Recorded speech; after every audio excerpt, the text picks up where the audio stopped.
All right, welcome. We are very excited to have you all, and my name is Terence Nelson. Many of you have seen me via these emails or other presentations around as a gadfly for military credit for prior learning. It is a subject that's very near and dear to many of our hearts of these exceptional speakers who you're going to hear from today. This specific initiative is funded through the IEDRC Strong Workforce Region 9 funds. And so the target of this military credit for prior learning training, entitled Military Training to College Pathways, Giving Credit Where Credit is Due, is really targeted at CTE certificates and associate's degrees, as well as some CTE transfer pathways. Now, we do have the hopes long-term to broaden this out, to have credit for military training expand beyond just CTE. But this targeted first swing at this is going to be within the CTE realm. Pedro, if you can please get to the next slide. We have some housekeeping items, and first and foremost is ensuring that you do sign in. So in the chat box below, if you scroll down to the base of your webinar, you can find the chat box. There's a link in there for a Zoom or a Google Doc in which you can sign in for the webinar. Be sure to complete that. And again, as a repeat, please nudge your peers that are coming in late or having to leave early to sign in to get credit for this training. Second piece, we will be doing Q&A as well. So if you scroll down to the base, as we kind of navigate this portal, there is a Q&A section. So if you have questions that come up along the way that are outside of what the questions are you put into your initial RSVP, please do use the Q&A box. We have a panel of experts that will be replying real time to some of your questions, but we also may not be able to answer those questions. We may have to do some research. So be prepared to have a response and reply when we send out the video of this presentation, as well as any of the support materials. Thirdly, the participants will not have your audio or video available, as you typically probably see within your classrooms in Canvas with Zoom. This works as a webinar style, so only the panelists that are speaking you'll be able to see the video. Last thing is, know that this will be recorded to share with you earlier. And this is meant to be a training tool for you and your peers within CTE, but also it can broaden out. There are some themes that broaden out beyond career technical education that you can share on your campus or with your partners that do want to have some professional development within this area. Next slide, Pedro. The agenda for the day, don't worry, 3 hours is a long time in Zoom. We will have scheduled breaks, and if you do need to jump off and take a break and come back, that's okay as well. Again, it's being recorded, so you can refer back to the material. If you look through, we have some excellent people involved in this training. This is not comprehensive, but it has some great content that you can refer back to. First, we're going to have faculty representation. And I can't emphasize this enough, that the 10+1 and the student services aspects of articulating credit for prior learning are vital. If we don't have faculty involved, it doesn't pass go with this project. We also have a representative from the CSU office, and we'll go over a little bit of background on military CPL, and then is our main experts, the national leaders in facilitating faculty reviewing training in the DoD and the Department of Defense, our ACE presenters, and we'll close up with a little bit on that military articulation platform, and we'll be sending you out a survey afterwards to assess the learning in this presentation and our efficacy. I'm going to hand it off to Dr. Sam Lee of Norco College. Good morning. Thanks, Terence. My name is Sam Lee, and I'm the Vice President of Academic Affairs at Norco College. Hi, can you make me the closed captions, please? Thank you. We will do that. Oh, thank you. Sorry, I had a nightmare getting in. Sorry. Get our closed captioning going, very important. And I wanted to take a moment and share with you our vision so you get a frame for what we're trying to accomplish. Our goal is to shorten the college path and increase access and career attainment in CTE for our veterans by designing and deploying an integrated cloud-based platform. We want to connect our college course catalog to ACE recommendations. And we do that in order to give these connections to disciplined faculty experts for their consideration and determination as to whether they constitute appropriate articulations. And then we want to make those articulated units or credits available to veterans as credit for prior learning. And then we do this so that colleges can do outreach to regional veterans and offer specific credit for prior learning to our veterans based on their military occupation specialization, their job in the armed forces. Our purpose today is to increase your awareness of the opportunity and the need to improve CPL for veterans. It's a matter of respect and honor and giving our veterans the credit they deserve. Also, so that you're aware of the tools that are available, the MAP, which is the Military Articulation Platform, and the ACE military guide recommendations that we rely on. As well, we want to increase your awareness of the important role of faculty discipline experts in this process. I think this is what distinguishes this whole project from others that attempt to do the same thing or similar things, that we actually have a central role for faculty in determining articulations at the college level. And then we want you to be aware of the rigorous ACE faculty panelist review process, and hence that's why we have 2 hours devoted to this on the webinar. And we hope that you would gain confidence in the validity and the reliability of these ACE credit recommendations. Next, we want you to be aware of the opportunities to serve as an ACE faculty panelist for your field of study, and then the benefits to CTE programs, excuse me, for recruitment of veteran students. And lastly, how it can all work moving forward in our IRDC colleges. Next slide. We have a wonderful milestone to let you know about. This is Daryl Palmer. And in just a second, we're going to show you a video of Daryl Palmer. He is our first recipient of MAP-enabled credit for prior learning. And so this has been a long time in coming. And we've been building the plane as we fly it. And we're just so happy to finally see it result in real transcripted credit for military service. So Pedro, can you show us his story?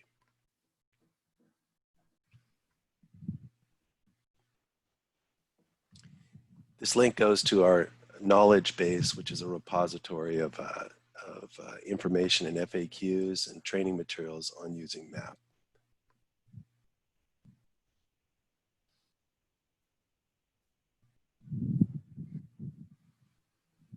I don't think I'm hearing the audio.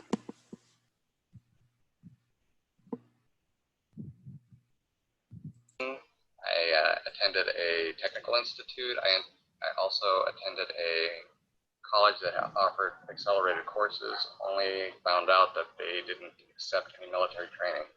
In 2018, I met with Professor Graham from the electronics department, and we went through my military, my professional, and my academic history, and he suggested that I could possibly qualify for the new program, which is the Military Articulation Platform. He said that I should go talk to the VA, which is where I wound up meeting Mr. Eric Betancourt. Eric has been working with me through the MAP program for about 2 years now, and just a couple days ago I found out that I am going to be awarded 26 units, 17 of which are through the MAP program itself. So I'm very, very excited and very thankful to Norco College.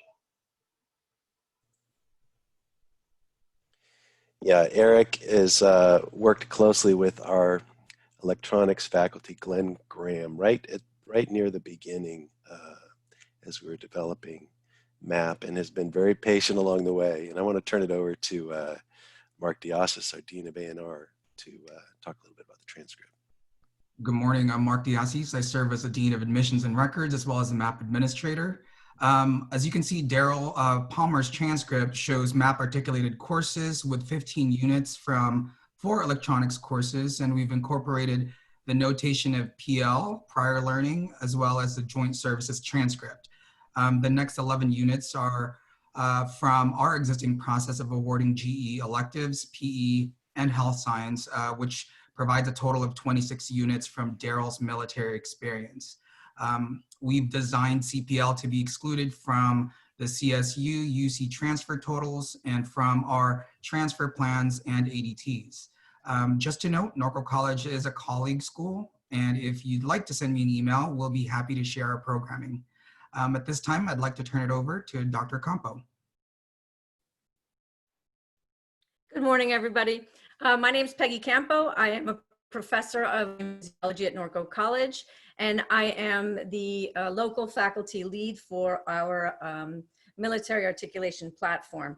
Just as a reminder, in case you logged in a little late, in the chat, there is a Google Docs for you to register and to sign in so that we can have your attendance. So if you put it in the chat directly, we won't be taking attendance from there, but for faculty, for Flex, or for any other form of credit, there should be a link there if you could please fill that out. I've been working with the military articulation platform since its inception. I had a bit of a hiatus, but we have been fortunate enough since the beginning to have the support of the Academic Senate for California Community Colleges, the ASCCC. And we're really fortunate today to have a representative from the ASCCC to explain some of the work in military credit and credit for prior learning, and that is Mayra Cruz. Mayra has been an elected member of the ASCCC for the past 3 years. She currently serves as the treasurer for the ASCCC and is the work group co-chair for the Chancellor's Office CPL work group. Mayra is faculty at DeAsis College in Cupertino, California, in child development and education. Mayra believes in the power of collective action to meet the unprecedented demands of the times, and knows that the credit for prior learning is a game changer for and students of color. I'm going to pass it off to Mayra. Thank you for joining us, Mayra, today, and everybody. Thank you, Dr. Campos, and glad to be here joining all of you in this space to talk about this very important military training to college pathways session and endeavor. I wanted also to mention that I'm a proud daughter of a veteran. So this is, there's a special meaning of this body of work for me too, personally. So next slide, please. So I wanted to start by giving a very brief overview of our journey through CPL policy. The journey has been a journey of years, and some of you know that better than I do because you have been intimately involved with this. But the important milestone is happens when the Board of Governors approves the Title V changes, and in this case, the changes related to credit for prior learning. It is also important to note that the CPL policy has been designed with the commitments and the goals of the Vision for Success in mind. And so that is kind of our driver. And so we're looking at how do we impact students' certificate completion, close the gaps that students are experiencing in educational attainment, and certainly in how do we meet the demands in workforce for the future. I also wanted to highlight that policy reforms encourage districts and colleges to provide students with equitable access and consistent access in how they award credit, and how that has become a critical part of this effort. Next slide, please. I know that there's a lot of words on this slide. It's actually the Title V regulation. You can read that on your own since you will have access to the presentation.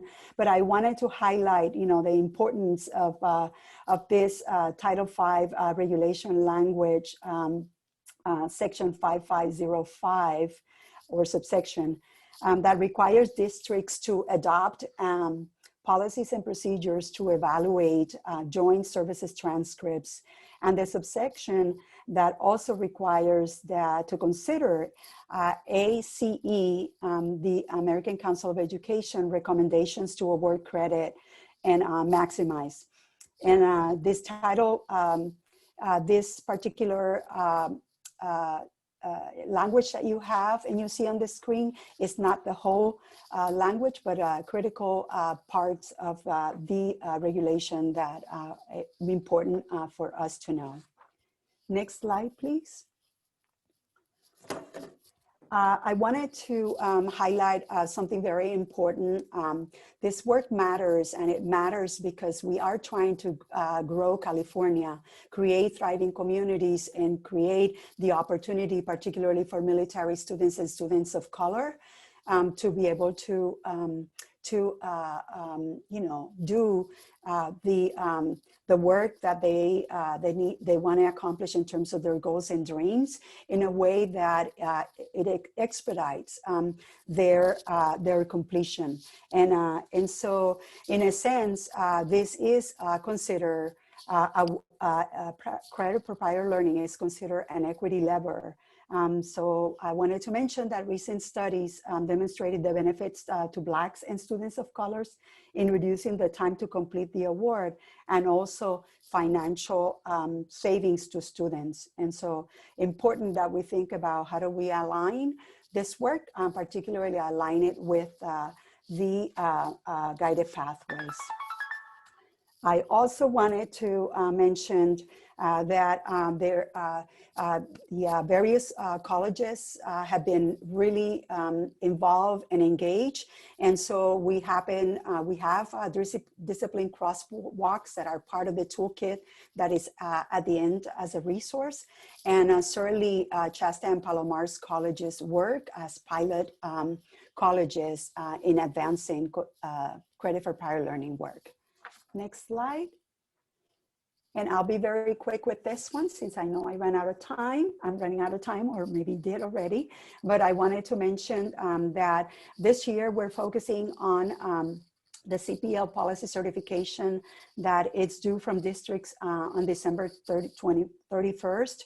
I wanted to highlight that this certification requires local Senate involvement and local faculty involvement, particularly to ensure that there is the voices of faculty and the voices of faculty, the faculty Senate. It's part of the consultative process in policy development.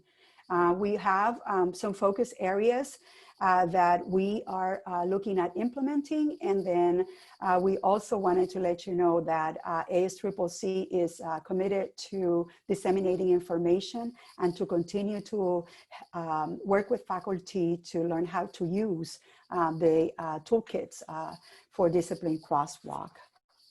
And then last but not least, I wanted to let you know that these are the areas that the state credit for prior learning, Terence is one of the members and a number of you that we're working on. And we're hoping that we all become ambassadors of credit for prior learning work. And we do this in collaboration with our guided pathways coordinators, and that we engage also with the Vision for Success or the Vision Resource Center, the community forum, as well as we look at how further the resources that we could have available for the field, as well as professional development opportunities, research and data. So the work group has actually decided to focus in these areas this coming year. So as we mentioned earlier, the work continues.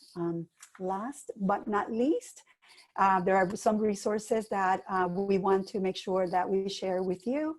And so please take a look at them, particularly become involved with the CPL community and the Vision for Success Center. And remember, you have a great tool, the Credit for Prior Learning Policy Implementation Toolkit that will aid us in our process for the award of credit for military students and other students. Thank you for your time, and apologize for taking a little bit more time.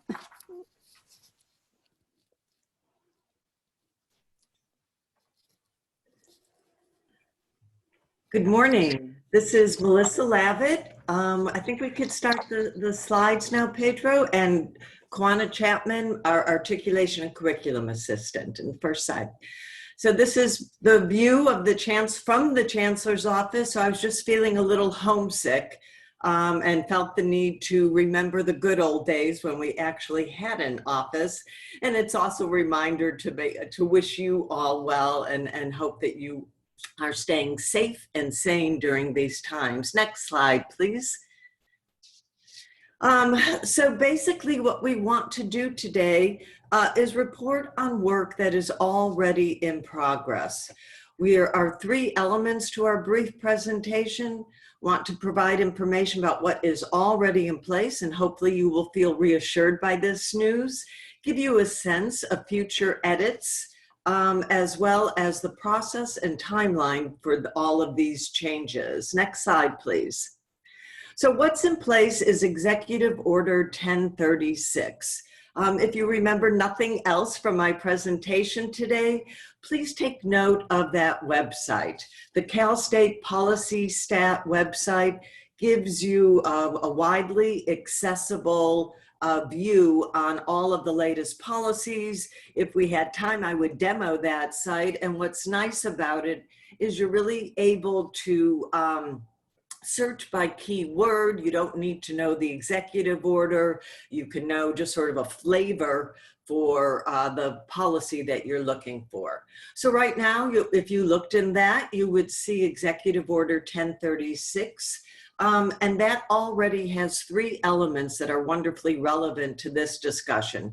Credit for exam, both those CLEP, AP, as well as challenge exams. When a student comes in and says, I think I know this stuff, faculty are beholden to issue a challenge exam so that the student does indeed have an opportunity to demonstrate that they know this stuff.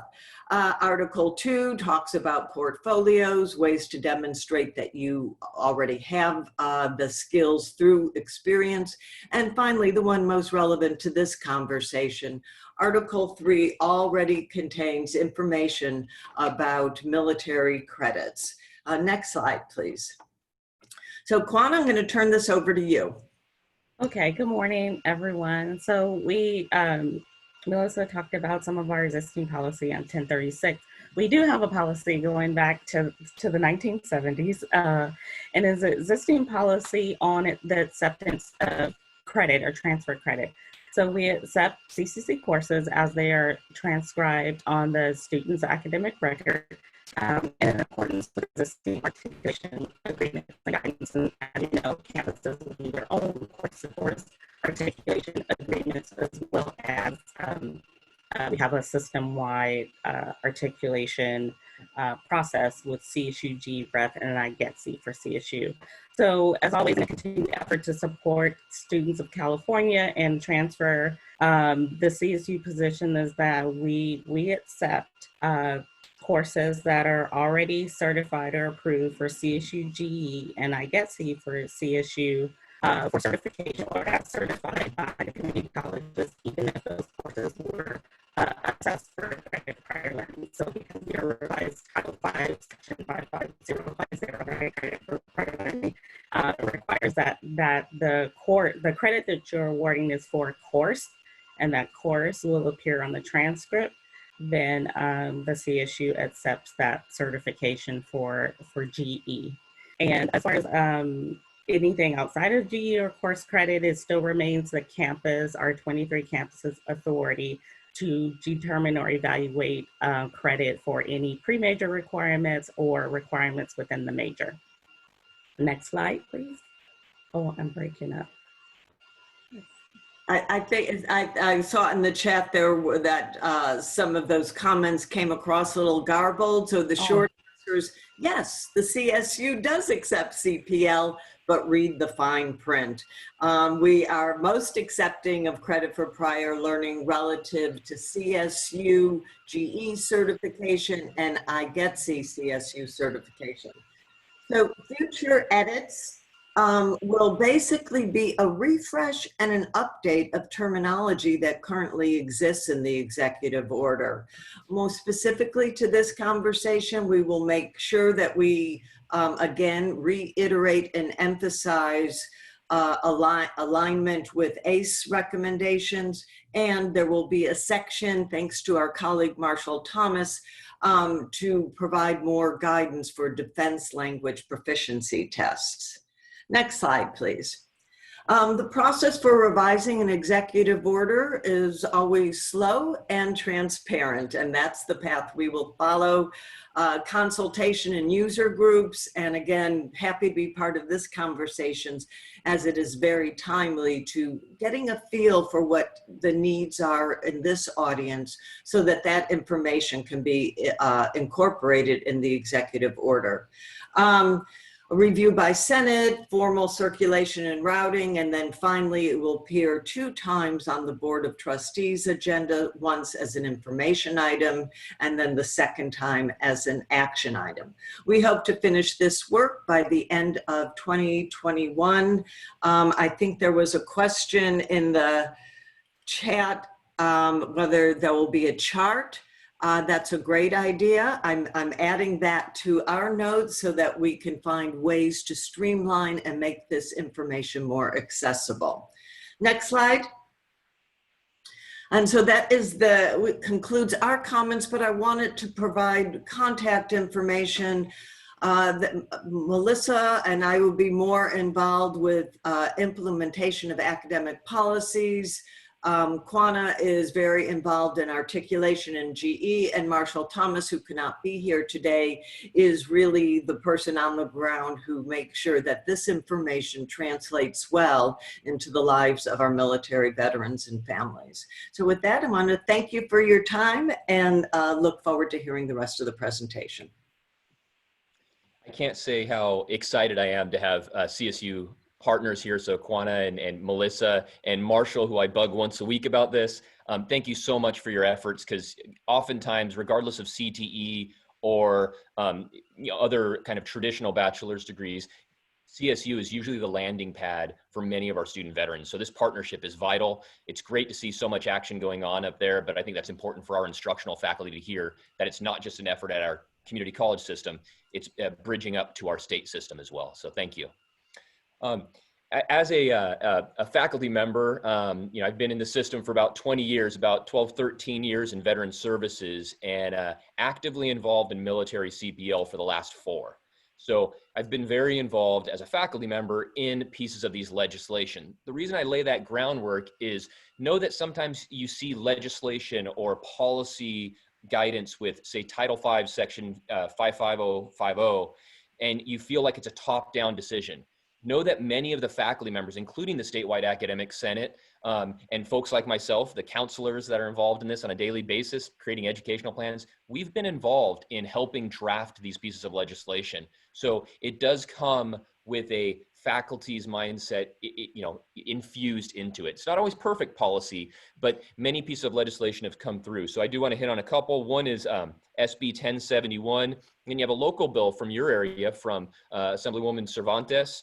And the most current one that's coming through that you actually should be tracking, especially counselors out there, admin, is AB 2494 from Stephen Choi and Devin Mathis. But every year there's more and more CPL policy coming through from the state that is going to mandate what we do with credit for prior learning. So be aware of that.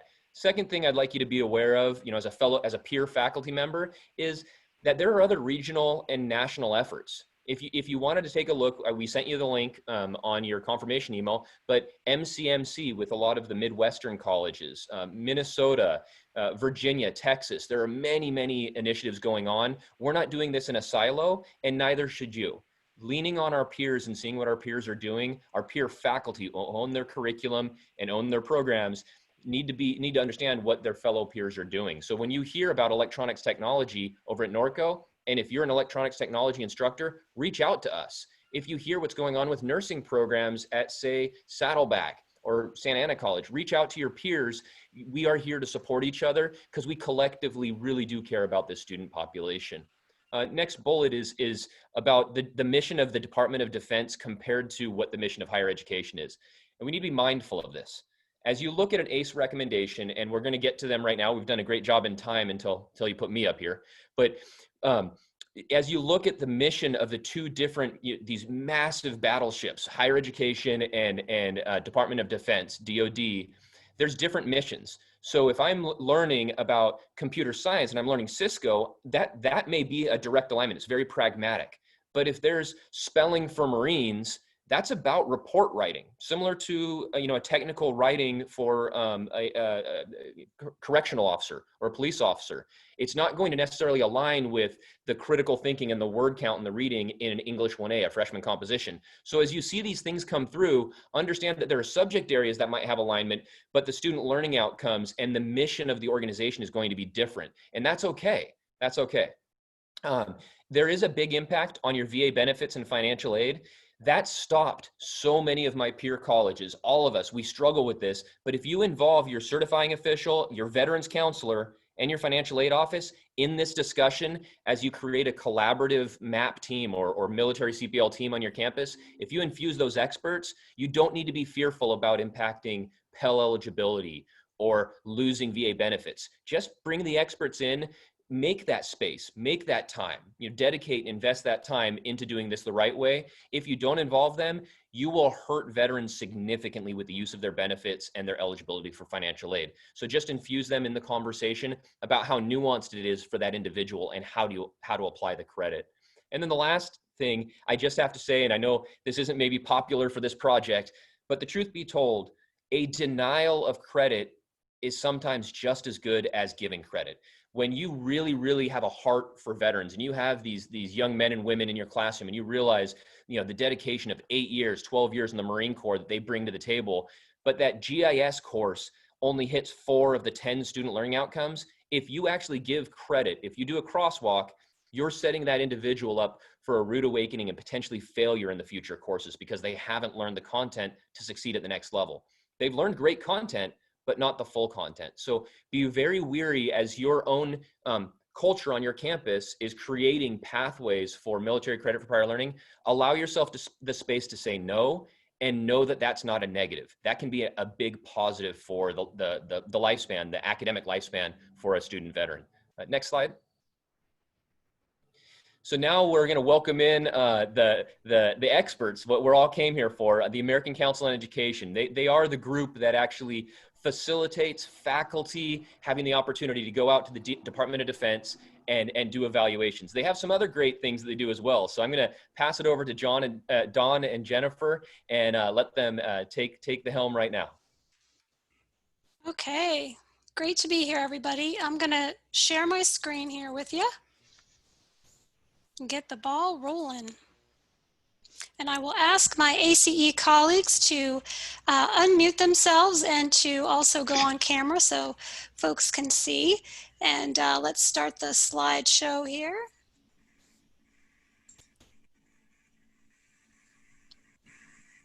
Okie dokie. Can everybody see the slide view? Looks good. Okay, great. And you can hear me okay? Loud and clear. Excellent. All righty. So I'm going to, first of all, turn it over to my colleague Jenifer to kind of give you an overview of the session, and we'll do some introductions and everything from there. Jenifer? Yeah, thanks, Dawn. And thanks everybody for attending the session today. I think we've developed a session that is going to provide quite a bit of information for you, and we will have some opportunities for you to ask any questions that perhaps we haven't addressed in the presentation. Just to let you guys know, we've developed a presentation based on frequently asked questions that we've heard from other faculty members at other institutions. And so what we hope is that you'll have most of your questions and answers answered through the presentation, but we'll certainly have time to discuss additional questions and concerns that you might have. We're going to begin by going through some introductions. We'll give you an overview of the program that we facilitate. We're going to turn it over to our faculty members who will introduce to you in a few moments to give you a great idea of how they do the work that they do, including more information specifically about the evaluation process that we facilitate as ACE. And then we're going to leave you today with some tools and resources resources that you can use to do the work that you're going to be doing on your campuses. So we're really looking forward to partnering with you in that process. Let me start by introducing myself. My name is Jenifer Kotzman. I'm an Associate Director with the Learning Evaluation Team at American Council on Education. Been with the company for about 6 years, doing work like what we're going to describe today. Prior to joining ACE, I was actually a school certifying official on campus, and I developed a veteran student support center there. So I've done a lot of the work that you all will be doing on campus is work that I'm very familiar with and have a real heart for. So we're really excited to share our experiences at ACE with you, knowing that we're all colleagues here. So let me turn it over to Dawn and have her introduce herself as well. Hello, everybody. My name is Dawn Light. I'm also an Associate Director with ACE Learning Evaluation. I'll kind of work backwards. So I got my start in higher ed focusing on the military about 20 years ago. I married a sailor, so I have to confess I'm a little bit biased to the process.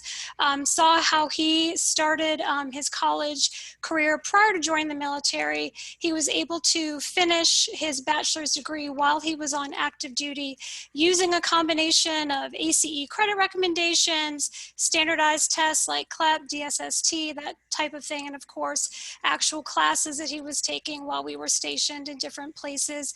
So I worked for different colleges and universities while we were stationed overseas and back stateside, and then I was also a Navy college counselor for a while, helping sailors really figure out what their degree path should be. When we moved back to the States, I worked for Service Members Opportunity Colleges for about 10 years, who you may remember, some of you in the audience, and essentially I was a degree program project director that articulated courses among the 180 so colleges and universities that provided degree programs for the military. So my work there was really focused more on transfer and articulation of courses. And so that was really rewarding. And then I came to ACE about 8 years ago and have really enjoyed leading these reviews with our wonderful faculty, who I will let introduce themselves next. Well, I guess moving left to right, if that's okay. There you go, David. Yeah, how about that? Okay, so David Bourret, and I'm one of the faculty in the paramedic program at Century College here in Minnesota. We're one of the very early accredited paramedic programs in the country, and we're running a pretty rigorous operation there. I don't know, I had counted up all of our EMS students right now. I think it's 120 or something like that. So amongst our faculty, so we keep pretty busy. My background is that I've been the bio actually for the ACE, I have to update it, I see, is that I just very recently retired after 40 years from street duty as a paramedic. So I put my time in out there, so I'm continuing to work on the education side and drag these young people in through that program. And so we're cranking out some high-performing paramedics as quickly as we can, especially under these particular circumstances. The rest of my background, I've been in education, I've been in operations management. More recently, I've updated my certification to what we call community paramedic. And this is where we're sending paramedics out in the field to see people and keep them at home rather than transporting them to the hospital. So we can take care of their issues like an old-fashioned house call. So that's very beneficial. ACE calls on me when they have programs, medical programs, particularly involving emergency medical type items. So with that, I'll hand it off to Joy. Hi, thanks, David. I'm Joy Cooper. I'm an assistant professor of business at Texas A&M University in Texarkana. I've prior to going full-time with A&M, the A&M system, I was a professor for a community college. So I have experience in delivering instruction in business and economics from the undergrad all the way through grad school now. And I've been an ACE reviewer since 2008. So I've done a few, I've been on the road a few times. Just a few. Thank you. Hi, I'm Dr. Matthew Gonzalez from San Antonio, Texas, where I'm the cybersecurity program director remotely for the University of Charleston, West Virginia. I've been there for about 5 years now. prior to that, I worked at a D1 school here in San Antonio, Incarnate Word University. And then from a practitioner perspective, worked through the DoD and USAA as well in technology. T-Tech for doing big tech technology project management, cloud computing, and been doing ACE reviews for about 10 years now as well. So glad to be here. All right, thank you guys. Thank you so much, Matt. So we would like to start today's session with a little bit of a question for the faculty who are attending the session today. We're going to utilize the chat feature for this question that we have for you. And in order to help the ACE team make sure that we're addressing your responses, we'd like you to start your chat with the term learn equals, and then answer the question that we've posed here for you today. We'd like to know why you were motivated to attend the webinar and specifically what you're hoping to learn today. Like I said earlier, we've developed the presentation in hopes that we'll be able to answer all of your questions through the regular presentation, but we want to make sure that at the end of today's time that we leave as much time as possible to answer any additional concerns or questions that you might have. So we're going to move forward with the slides, but just remember that we'd like for you to start in your chat box with the word learn equals, and then tell us why you're here. And then we will be able to hopefully address any questions or concerns you might have later. And Jen, just to add to that, as you can see in the picture, we wish that we could be here in person. We usually like to do this kind of as an icebreaker when we're in, on-site workshops or we're all around the table and we're talking and chit-chatting, what do you hope to learn, and then kind of circle back. But we're all in this virtual world now, so we're going to do the best we can. Jenifer and I will do our best to monitor the chat as we are also, presenting and dealing with the moderation and stuff. So if we don't get to a specific question that you've asked, we will definitely get that transcript and make sure that we come back to you and get your questions answered. So just bear with us if there's a delay in getting to your question. Great, thank you so much, Dawn. And I can see responses already coming in. Thank you guys, keep doing it. And we'll come back to this one in just a few moments. So we're going to start today by talking a little bit broadly about the work that we do. We'd like to give you an overview of our program. And to begin with, we'd like to give you a little bit of history on ACE as an organization. ACE started actually in 1918, really as the Emergency Council on Higher Education. And it was founded specifically to help World War I veterans re-enter the workforce upon returning home from battle. From there, we continued to grow the program exponentially over time. In 1944, we launched the Guide to Evaluation of Educational Experiences, now known as the Military Guide, and we're going to talk more about that later on in today's presentation. And we continue to expand the work that we did, and in the 70s, there was another big sort of iteration to the program. We started reviewing occupations, specifically not just the course training that military members were getting, and we also added or expanded the program to include non-military reviews. That started in 1974, and that's the team that I've been primarily working on. So let me give you a little bit of background. While we are primarily here to talk about the military training programs that we offer, we did want to just briefly mention our sister program that started in 1974 for non-military evaluations. We review Fortune 500 companies very similarly to the way that we review the military training. We work with labor unions, government and state agencies, and other training providers. You all may have seen CLEP and DSST recommendations from that group. But the work is very, very similar to a military evaluation. So the process that we're going to talk to you about today is very similar to the process that you would see for non-military training as well. So just wanted to let you know that we've got two types of experiences that come out of the work that we do.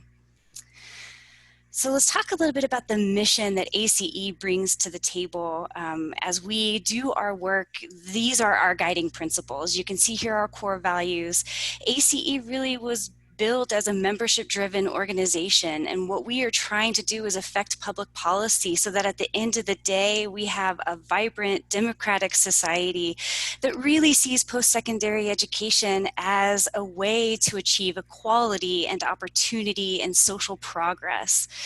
And we, the staff at ACE, really embody these principles. We hold them very closely, and in all of the work that we do, we are really focused on that. But at the end of the day, truly, the reason that we do this work is because our learners are kind of the center focus of everything that we do. So when we are completing our work, we are really attempting to meet at the intersection of post-traditional student needs by increasing access to the tools that are going to help students complete degree programs and therefore, in our minds, enhance their economic mobility, which will just help all of us as a nation. We do this work by validating the learning that occurs kind of outside of traditional classrooms. And we do that through a quality assurance review process that we're going to talk about in a few moments. But the ultimate goal that we all have, as I mentioned, is really to support our learners. They are who we do this work for, and so we wanted to introduce you to a couple of the learners that have been impacted by the work that we do. We have found in our work that the learners who are taking advantage of ACE credit recommendations are some of the most tenacious learners that we have experienced. Just to give you a couple of examples, Amanda Webb is a former single mother. She was working 3 jobs while trying to finish a nursing degree. And just before she graduated with her degree, her university closed and she was not able to graduate. She was so tenacious that instead of just giving up like many learners may have, she chose to commute 3 hours to a new school to start completely over. She was able to utilize some ACE credit recommendations to fast track her degree program, and she is now a registered nurse in Indianapolis and seems to be doing very, very well. Matthew Morin is a U.S. Marine Corps sergeant. He was in an aviation maintenance squadron. He served at Camp Pendleton. He also served overseas. And he used his leadership training from the United States Marine Corps to transfer almost half of a degree program in a business degree at Central Michigan.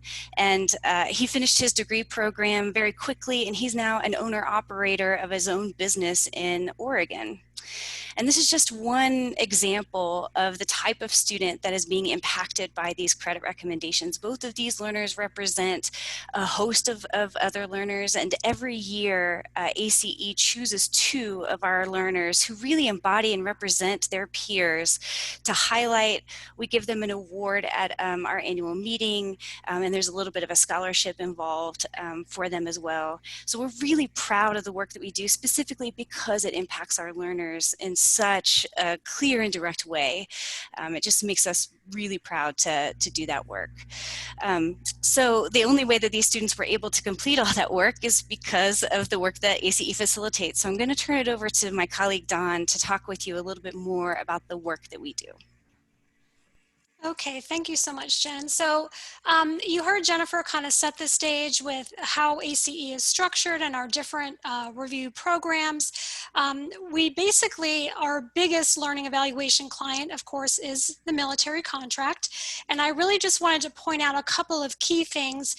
We have been, of course, a sole source Department of Defense contract since 1945. However, our contract does get modernized from time to time, and so that is just what happened. Starting April 1st of 2020 is when we launched our new contract.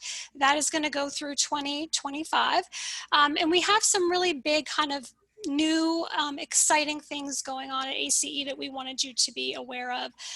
So basically we have kind of 3 main pillars. We have program management, where there's some really neat things, additional requirements like curriculum summits, where we're going to be engaging faculty and the military services together to discuss curriculum trends in various areas. So that's kind of a new and exciting thing that we're looking forward to implementing.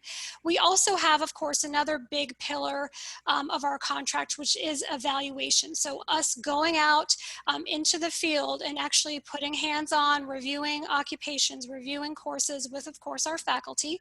And this is all taking place on the SharePoint platform right now with COVID because there's no travel going on, as you can imagine. So we can do this virtually as well.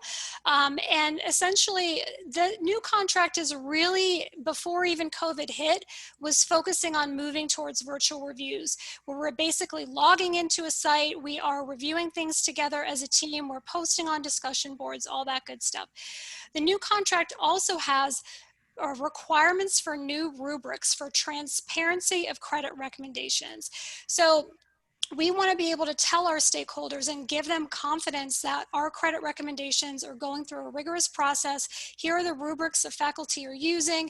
Here's the process they're using when you talk about outcomes, when you talk about assessments, alignment of that.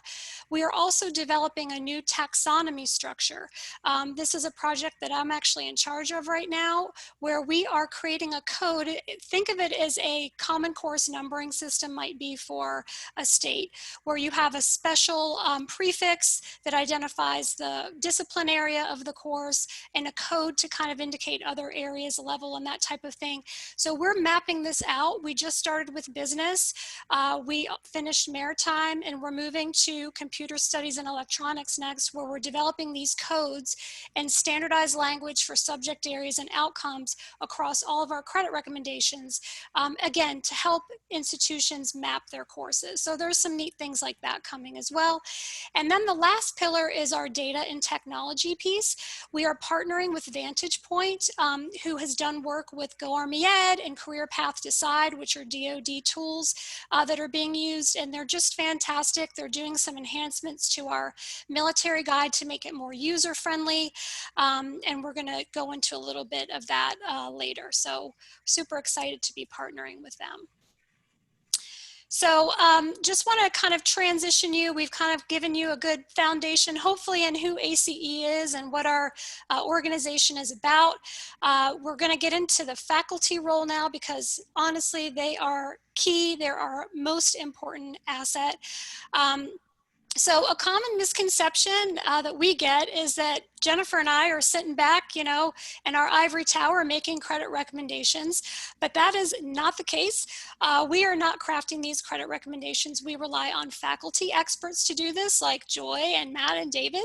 At least 3 faculty must come to consensus for every credit recommendation, and often in practice there's way more than that because these military courses and occupations are so complex. We generally have much larger teams than that, but that's the minimum that are coming together, and they're making these credit recommendations together.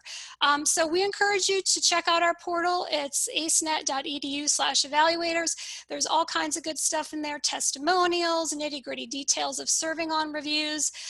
You can see from the pictures there that we have a good time also. This is a really rewarding experience to serve as a faculty evaluator. So we want to kind of put that plug in there too, that we really do hope that we can get you to join our team as well. So we do have some kind of firm policies that are set in place for our faculty. This is based on our contract for the military. So they're really, we can't budge on them. Faculty evaluators have to be currently teaching at an accredited college or university, and they have to have a minimum of 5 years experience teaching to qualify. So just wanted to point out, this is our chart showing institutional accreditation affiliation. So you can see there, SACS is the largest, followed by HLC, and it really comes down to the frequency of serving on reviews to what academic discipline affiliation our faculty are with and how those align to the military courses and occupations. So it really comes down to that. We do pay honorarium, so $500 per workday, and also, of course, travel and per diem and everything like that per DoD guidelines as well. So as I mentioned, due to the current COVID pandemic, we are only conducting virtual reviews. And the typical time frame for that, just so you're aware, we generally give faculty on the military side about a week of what we call exploration time to kind of look into the site, review documents, you know, kind of get your asynchronous work done, if you will. And we pay about $500 for that. And then there's 2 synchronous work days at $500 each, where basically you're logging onto the site. We're having several conference calls during the day. We're posting on discussion boards and meeting. And that's usually on a Monday or and a Tuesday. So just to keep that in mind if you're interested in serving on one of those types of reviews. Okay, so we really do strive for diverse faculty groups to comprise a team. So we do have a mix of 2-year, 4-year, public, private, different accrediting authorities, as well as we're trying to put our team together. We do have a majority represented from 4-year publics, followed by 4-year privates at 45 and 33% around there. We also, that's followed by the 2-year publics and small percentage of 2-year private. So this just gives you a snapshot for FY 2019 of where our faculty that served on reviews, again, across the learning evaluation spectrum kind of came from. How are we doing on chat, Jenifer? We have any burning questions coming in? Well, the great news is it seems like everyone here just really wants to support. Oh, I can't hear you, Jen.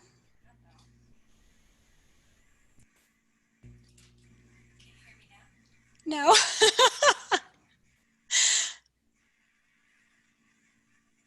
Okay, we'll come back. We'll come back. We'll let you sort your audio out there.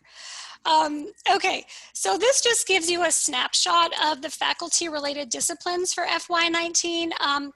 These all are aligning again with military courses and occupations. So you won't see many humanities-related areas on here, which kind of makes sense, but there's a huge span, you know, from aviation to veterinary technology. I would say our most popular areas that align to military reviews that we see on a fiscal year basis are going to be aviation, electronics, business, computer information systems, intel, homeland security, criminal justice, logistics. But we also need faculty in all areas because those specialty areas like petroleum engineering technology or like mortuary science or vet tech or maritime, those are smaller and we might not need those faculty as often, but they're just as important and they're actually really hard to find. So we're always recruiting for those kind of smaller discipline areas as well.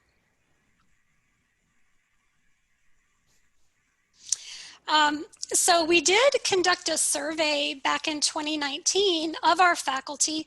This was sent across learning evaluations for basically any faculty that had served in the past 2 years. And we genuinely wanted to get their honest feedback. It was an anonymous survey.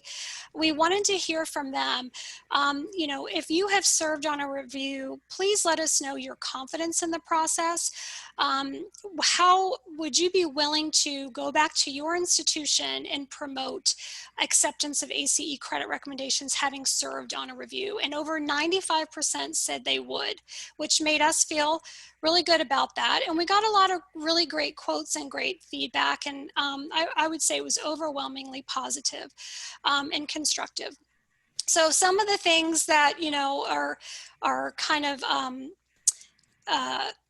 we hear a lot, really. I tried to put quotes on here that kind of spoke to those, thinking that the military is all about shooting and running with a pack on your back. Well, of course there is that, but there is also world-class training. And so kind of realizing that there's a vast array of this training going on in the military beyond that. Also getting, you know, the faculty on board. changing the acceptance mindset at the institution, one of the best ways to do that is by having faculty evaluators come out with us in the field and really see the rigor firsthand, then go back to their institutions and say, hey, this process is legitimate, you know, it has rigor to it. So that's really great to see. And then of course, just the overall, you know, helping students achieve their goals and really, you know, all non-traditional students, but a lot of us, you know, have a special heart for the military as well. So just helping them get their, you know, realize their experience that they've had, validate it, and shorter time to that, you know, degree completion as well. So I'm going to be quiet for a moment and turn it over to the faculty to really tell you their testimonials about, you know, why they do this and their experience on ACE reviews. So Joy, if you'll unmute yourself and share a little bit about your testimonial. Sure. Thanks for the opportunity, because it is a great and rewarding experience. My dad was a member in the Air Force, so the military's always carried a special place in my heart because I did have close family members that served. And, you know, this gives us an opportunity not only to provide service members a way to take advantage of the coursework that they're going through. Of course, that's a big driver. And two, it gives us an opportunity as faculty to step out of our classroom and to see, number one, how it's done in other places. And then what are the components? You know, sometimes I feel like faculty talk and write, and we are the ones that read each other's articles. And it's great to get out in the field and to remember, you know, the main outcomes of what we're delivering. And this provides that experience for continuing education along with the benefits to the military service members. Great, thank you so much, Joy. Matt, would you like to go next? Sure. Yeah, so much like Joy, both of my parents were in the military, both were in the Army, which is no surprise why I live in Military City, USA, here in San Antonio. And my father was a recipient of ACE credit recommendations. He received 27 hours recommendation.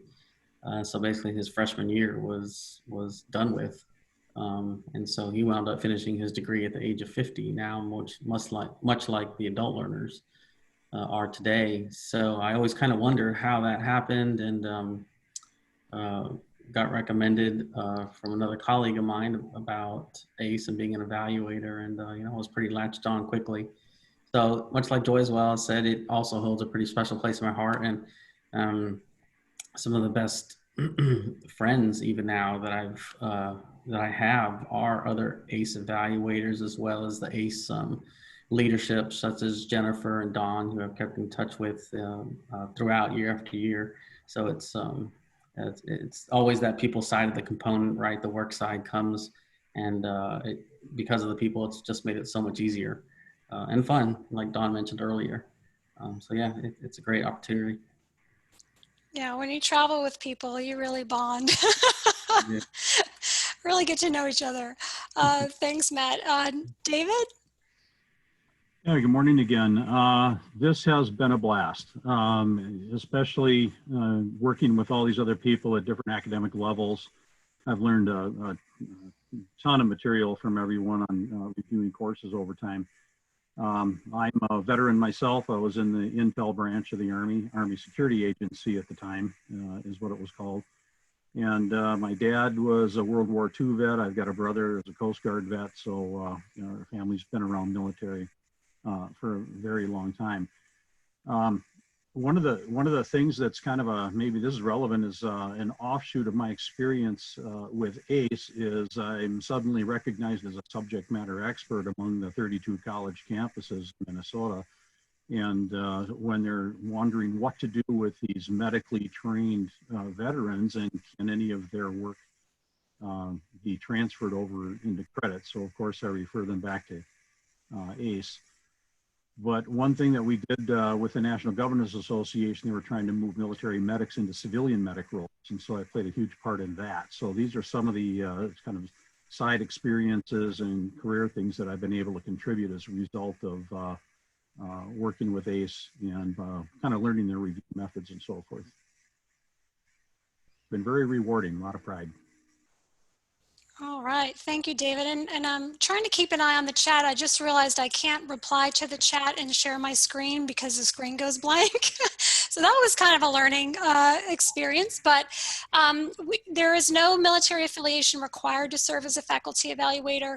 Just to let people know, several of our evaluators have some kind of personal connection, but that is not required, and many don't. So just to throw that out there. And basically there's no, you know, nothing that ACE requires for colleges to take advantage of these credit recommendations. These are, you know, out there on our military guide. They will populate the service members' joint service transcript, and we basically just recommend the credit. It is really up to the colleges to decide how they are going to apply that and interpret it based on their own institutional policies. So there's, you know, nothing required beyond that. So just trying to keep up with some of these questions coming in, but thank you for those, and keep them coming for sure. So I wanted to go to kind of the next chat question here and loop back to, so go ahead and type this one in, and I'll also kind of try to give you some summary of what we saw in the first chat. But this next chat question is challenge equals, if you could write that. And we really want to hear what your top challenge or concern is with transfer in the award of ACE military credit recommendations at this time. We typically ask this question in kind of a broad-based webinar series that we do, and we do get a variety of you know, reasons that there might be challenges at the institution, but we kind of want to hear from you all what challenges you're experiencing as well. Just to kind of loop back to our first chat to kind of close that loop, and hopefully we will get to a lot of your reasons why you wanted to attend this throughout the webinar. With the Learn Equals, a lot of people really just want to do the right thing and give credit where it's due. Some folks looks like have some military background, some don't and just want to learn more. Some faculty appear to really want to articulate courses in their specific disciplines, from criminal justice to cyber.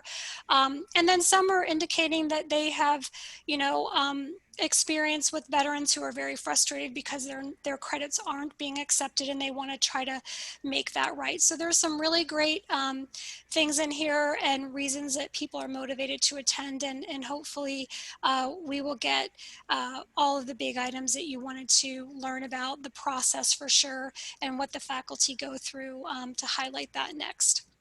So think about this question a little bit on your top challenge. And just to give you a spoiler alert, when we asked this during a webinar series we just had last March, the #1 challenge for institutions was that credits don't align to their degree program.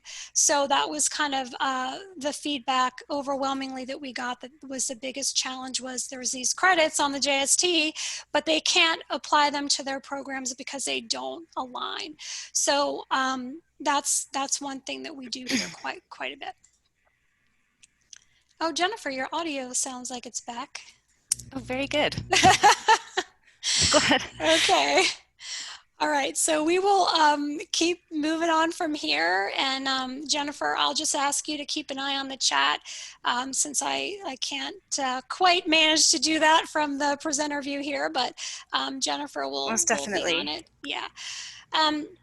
So I'd like to go over with you a little bit about the background of course evaluation. So we have two types of evaluations that our faculty take part in for the military. The first is the course evaluations.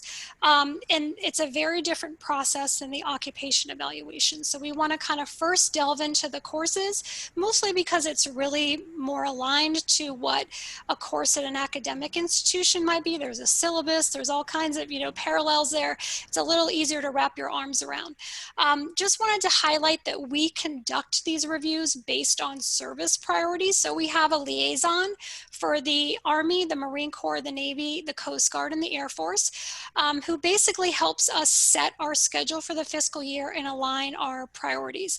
We have very limited Air Force reviews because we're only focused on officer courses, because we can't review anything that's already falling under the scope of the Community College of the Air Force. So we just kind of wanted to put that out there as well. There are several factors that must be in place before ACE can even look at a military course. So those of you that might be familiar with a joint service transcript, you might see a lot of courses listed that are under other learning experiences that ACE has not evaluated. And the reason for that is because our contract stipulates certain criteria that must be held even for us to begin looking at a course. So there has to be a central authority for the course that kind of blesses it. So basically for the Army, it's TRADOC, for the Marine Corps, it's TCOM, for the Navy, it's NETC. They have to kind of fall under a central authority. They have to have formal assessments. They have to be at least 40 academic hours at a minimum, firm identification of the student, those types of things. So some of these professional military education type courses that are really short don't fall under that scope, and so we can't review them. We also have priority, of course, for enlisted folks, but we also do a limited number of warrant officers and commission officers courses as well. So another kind of misconception, a lot of folks are like, oh, these, Army MOSs are behind. They haven't been reviewed for 10 years. Why hasn't ACE done anything?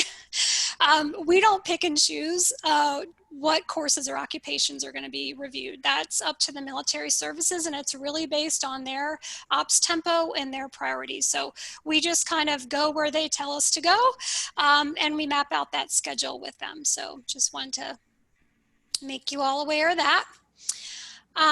And so kind of moving on to the course review burning questions that we get, really, how are these credits that appear on the JST or the military guide coming to be? Are ACE staff determining them? What materials are being reviewed? How can we trust these credit recommendations? So we just want to assure you that our faculty are hands-on making these recommendations after a very thorough review, and this is where I am going to be quiet here real soon and turn it over to them to speak to you about what they do. It really does start with the SIP codes from the Department of Education, and so when you apply to be a faculty evaluator with us, we look at the courses that you are currently teaching, and we map those courses to SIP codes from the Department of Education. We also map the military courses that come into us when we get documentation like what we call the POI or their syllabus. We get those in and we map those to SIP codes, and that's how we can see what team construct might be required to review that course, because we can query our database and find the matches. The other neat thing is with this new taxonomy of credit recommendations we're developing, we are also mapping all of those to SIP codes as well, and the 6-digit SIP code. So 520201, business admin, we will map our subject areas to that as well. And again, it's just going to enhance your ability to search things and map them appropriately to your courses. So just wanted to kind of let you know that that's really what's behind the scenes as we're trying to determine our faculty team construct. And the other thing to sort of set the stage before I turn it over to the team is we know higher ed changes. SIP codes change, degree programs change, especially in the technology fields. So the objective really is to align the learning that's occurring in these military courses to the current curriculum trends. And that's what we're relying on our faculty experts to bring to the table. So we know there's been shifts over the years. There's going to be things that were obsolete, 10 years ago that are new. And this is also where the new taxonomy taxonomy will come into play, because it'll be a living document where we expand it. We retire things that are obsolete, and we're capturing those trends as they happen from year to year, knowing there's not one perfect, you know, curriculum guide across the nation that encapsulates everything. You're going to have different flavors of degrees. You're going to have AAS degrees in engineering technology, all the way up to engineering degrees, bachelor's degrees. So we are really trying to bring that lens and find the best match as we make those credit recommendations across the country. So this is really where I want to turn it over to Joy and really discuss how you review those materials, Joy, what you're looking at when you're making those credit recommendations. Sure. Thank you, Dawn. And just before I get going on what we do when we arrive at the military site, I just want to preface this with the logistics that go into planning and coordinating for the faculty to arrive at the military site is very impressive. So, you know, it really takes it off of the faculty members. It's like they take all that into consideration, that we are working full-time jobs.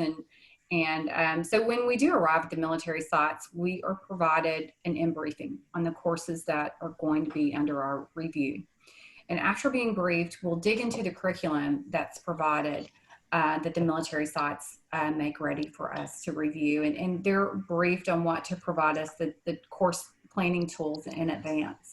And one of the first things that we will do is to take a look at what we refer to in academia as a syllabus.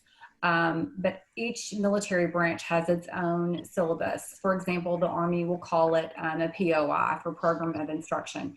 The Navy and what the Navy calls it a TCCD. So the Air Force, Coast Guard, Navy, Army, they all have, whatever their respective branches are, they'll have their own course planning document. But we will dig through that and look for and tease out the course outcomes that are presented in the course that we're reviewing. And when we start to dig in, we look at things, there's criteria that we use as guiding factors. A big guiding factor is the time spent inside and outside the classroom on these particular course objectives. And we'll pull out any thing like PT time or anything that's really military specific, that's not academic specific. We pull that and just ignore that portion, recognizing their training for a mission. We're there to look at the academic portions of the course and the curriculum and what the objectives of that course are.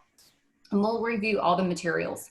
We look at things such as textbooks, handouts. We consider all instructor materials and technology that's used to deliver that course, as well as any things that guide the student, such as handouts, manuals, textbooks. And we'll look at all collectively how this curriculum aligns to what's offered in a traditional academic course. If a course is particularly technical in nature, we will look at the laboratory or review any type of simulation if it's necessary for that particular specialty. And we would do that and look at the lab or the training site while we are on site at the military installation. So the reviewers consider what type of alignment these objectives and course materials have with what's commonly found in academic courses. We also look at how the installation, how the military instructors measure those course outcomes. Assessments are a large component of what drives any credit recommendation. So faculty reviewers closely scrutinize the way students are assessed. We look at exams, we look at rubrics, we look at anything that makes up the student's grade. And we also take into consideration, you know, what level is this course being offered at? You know, we may offer it at the upper division, but we look at how they're measuring, what level they're measuring for that course. And if there are any other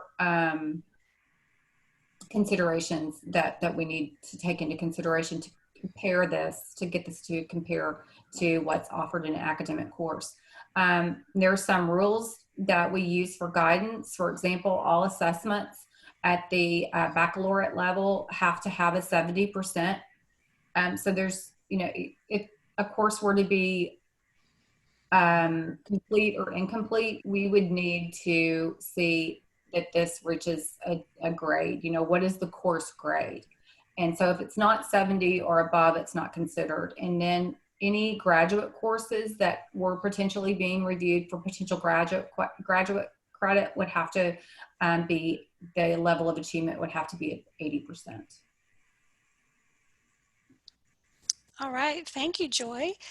So definitely it's a deep dive, you know, looking for we ask for 100% of the course materials, and we definitely dive into all of them. And sometimes, as you can see in the picture, I think that's you, Matt, we get some neat tours also of facilities, because some of these really technical courses too, you really kind of need to get, you know, the hands-on look at what they're doing in the labs, or, you know, how this is working and functioning. And so those are really neat when we can get those tours as well.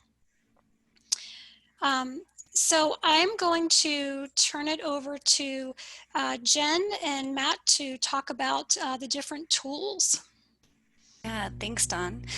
So we want to emphasize today that one of our primary alignment methods, as we're sending our faculty teams out into the world to look at these training programs, is Bloom's taxonomy. That's kind of our primary alignment method. But we use that along with a host of other resources that we've developed to help us make consistent credit recommendations. And that includes rubrics, many other tools. And as Don mentioned earlier, as a part of the new contract that we've been awarded, we are developing a standardized taxonomy that's going to be associated with SIP codes, and that should help in the assist you all in mapping credit recommendations at your colleges and universities.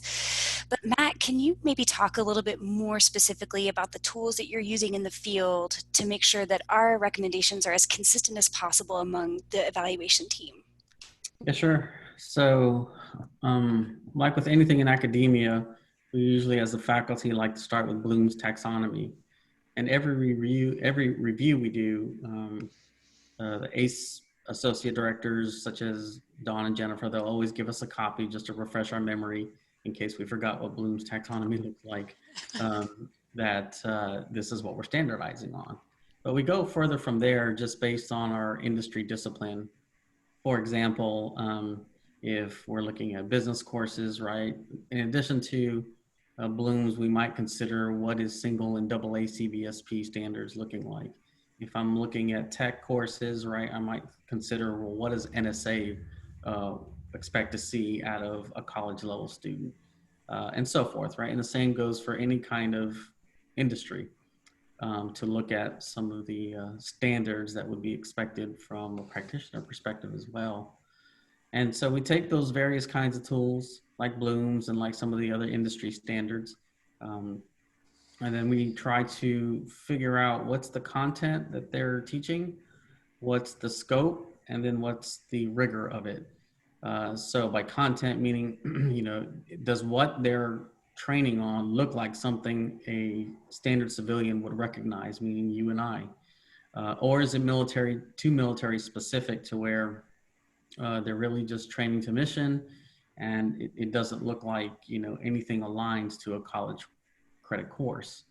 And same goes for the scope, right? How wide or how varying are they going in terms of what they're teaching, right? Are they going to a lot of theory or not a lot of theory? Is it more straight up hands-on? And then the rigor, right? We want to see what level of detail they're going to. Is it some of the lower levels, or middle to higher levels order of thinking based on the topic and content that they're teaching? So we always look for those three areas, content, scope, and rigor, to figure out, you know, how we should tackle a course and ultimately what we should recommend. And so what we spit out is an output, a credit recommendation that we try to standardize on based on learning outcomes, and we write those credit recommendations. So for example, we might say 3 hours credit and supervision, something like that. And we write that on what's called the electronic team consensus sheet that ACE provides. And ultimately, that's what gets uploaded into ACE's database in a different format so that the public can see what kind of we recommended for that particular group of students, if you will. And so there's certainly a lot more that goes to it. It's more than just one faculty. We, are usually a group of faculty in one single discipline who collaborates to ensure that we're seeing what we should see. Very much like a peer-reviewed article journal would be reviewed by more than one person to ensure that there's a good checks and balances for our credit recommendation. I have a quick follow-up question for you, Matt. It's actually related to a challenge that one of our faculty participants posted in the chat. They were kind of concerned, and you mentioned this, that perhaps the military training doesn't go into as much theory as a traditional classroom experience might. So I was wondering if you could talk a little bit about the balance between theory and practicality, because I think in my experience, as I've gone out in the field with you, you guys do not make credit recommendations for the super practical, or what we would call too military specific training. So I wanted to see if you could talk a little bit about that and just talk about the times when you would not make a credit recommendation, perhaps. Yeah, so in the example of, on the one hand, end of the spectrum, where it's just all military jargon and there's nothing that we can find that aligns to something recognizable or that we can even translate into the civilian world, we won't recommend credit at all. And that's not a ding on the military. It's just that's what they needed. They needed to train to mission. They felt that's the best way to do it. So so they've accomplished what they needed to accomplish, but we just couldn't find a way to recommend credit. If we go to the middle of the spectrum, where they are introducing maybe less military speak and providing more of what we would see in the civilian world, and I'm talking both in corporate as well as academia and government, the common terminology we might see, maybe they aren't covering full-blown theory. And if they're not, well, then we might be saying, okay, we at least recognize that they are recognizing and teaching to what can translate to the civilian world. They're not covering theory. So from a scope perspective, we're probably looking at vocational or maybe lower level types of course credit recommendation, maybe freshman, sophomore type of course. And then it just depends after that on, well, if they're not teaching theory, but they are teaching a lot of practical items that might be useful at the college level credit, then we just determine, well, how much of it are they doing? Does it look like it's only worth 1 hour worth of credit, 2 hour worth of credit, or 3 hours worth of credit? And for there, we'll go to the Carnegie unit, which basically translates to, how many hours you're spent in a course to determine how much credit we should recommend. So it's certainly not an exact science, but we try to bring in all those kinds of tools available to help us determine the level of credit that we should recommend or not recommend. Yeah, that's a really great point. It's not an exact science. And I think that that's replicated throughout higher education. I think, as we all know, there is no such thing as one higher education standard for subject area taxonomies or program pathways. Every regional accredited institution across the country has the academic freedom to make their own decisions as far as what they will offer as a part of their curriculum and how they will translate that for the students. And so I think that's a really great point, Matt, that we are using our best judgment, using the tools that we have available and the experience that you all have being current faculty. But one of the most important factors, I think, Matt, that you use as you're trying to come up with a credit recommendation that's as consistent as possible, I think you guys spend a lot of time focusing in on the assessments, because that seems to be the real documentation for the learning that's occurring in the classroom or in the occupation as well. So can you talk a little bit about the assessments specifically and how important those are to your recommendations? Yeah, so, all right, as faculty, instructors, deans, et cetera, on this call, that's that's where the rubber meets the road for us, right? That's probably the most important thing we look for, is how is the student being evaluated? And with the military, it varies, just like it might in your classroom. So assessment is crucial to ensure that what they're teaching is being tested upon, and vice versa, what they're testing is actually what was taught. So the tests can come in various formats. They could be practical labs, they could be presentations, they might be multiple choice questions, which we see a lot in military. And so just depending upon how many assessments there are, the rigor of the assessments from the examples I just mentioned, plus the curriculum itself will determine at what level we should recommend vocational, freshman, sophomore, junior, senior, or graduate. Obviously, like Joy mentioned earlier, for the freshman, sophomore, junior, senior, meaning lower level, upper level, you know, we're looking at a passing rate of no less than 70% for the assessment. As we go in the upper levels, right, we want to start hopefully seeing that they are covering theory, they are perhaps writing papers, doing some research, and then at the graduate level, it moves up to 80%. And at that point, we really do expect to see a lot of theory, more research, more papers. So at that point, you're not really seeing multiple choice exams, et cetera. And so the varying of assessments just depends on the course.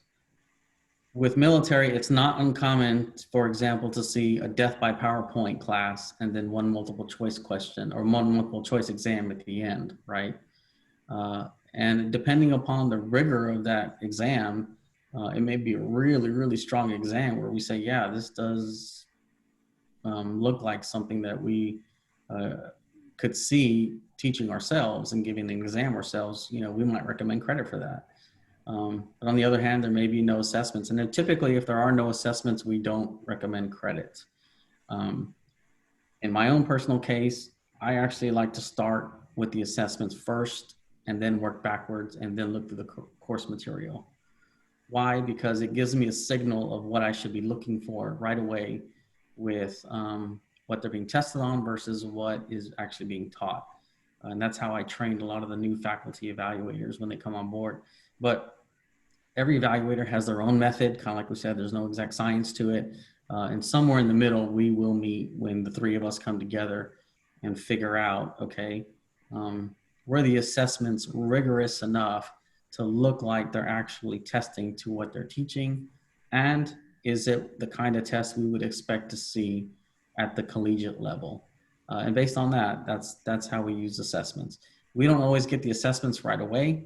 They're actually usually one of the last things we get, but there's always plenty of course materials for us to review in the meantime until we do get the assessments, because, you know, much like yourselves, military likes to keep their assessments under lock and key. And so it can take a little while to get those, but we do get them. And if we don't get them, kind of like we mentioned, we usually don't recommend credit. So hopefully that's helpful. Yeah, sometimes we have to give away our blood samples to get them, right, Matt? But yeah, it's definitely a contract requirement that we cannot review courses with no assessments. But then, as Matt said, sometimes they have a problem getting them to us, or there's some security issues. And so we've done all this digging in the course materials and review, and then ultimately can't make a credit recommendation because we didn't see, you know, the proof is in the pudding kind of thing. So that's always a challenge. But okay, well, let's move on here. And Jen, I believe this is your slide too. Absolutely, yeah. So Matt, thank you so much for discussing the assessment process. And I think you mentioned what I'd like to talk about next, which is the way that the faculty teams collaborate with each other to come to consensus on credit recommendations while in the field. And Joy, I know that you and Matt have served together. In fact, I think your faces are on this photograph on a review that we all participated on together at one point. So Joy, maybe you and Matt can talk about how the two of you specifically collaborate together, having similar disciplines. Sure. So when faculty come together for these reviews, we're coming together from different parts of the United States, and we are representing different credentialing regions. So where, you know, I may be coming from the angle of a SACS accrediting institution, you know, I recognize that not everyone, whoever I'm collaborating with and working with, may be from a different region. So I think that's good to take different perspectives into and different regional accrediting authorities into account when we are making credit recommendations. And I think someone said earlier that faculty like to hear themselves talk.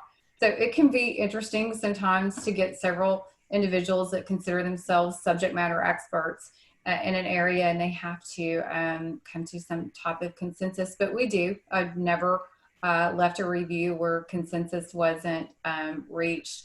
And Michelle likes to call it our war room. one of our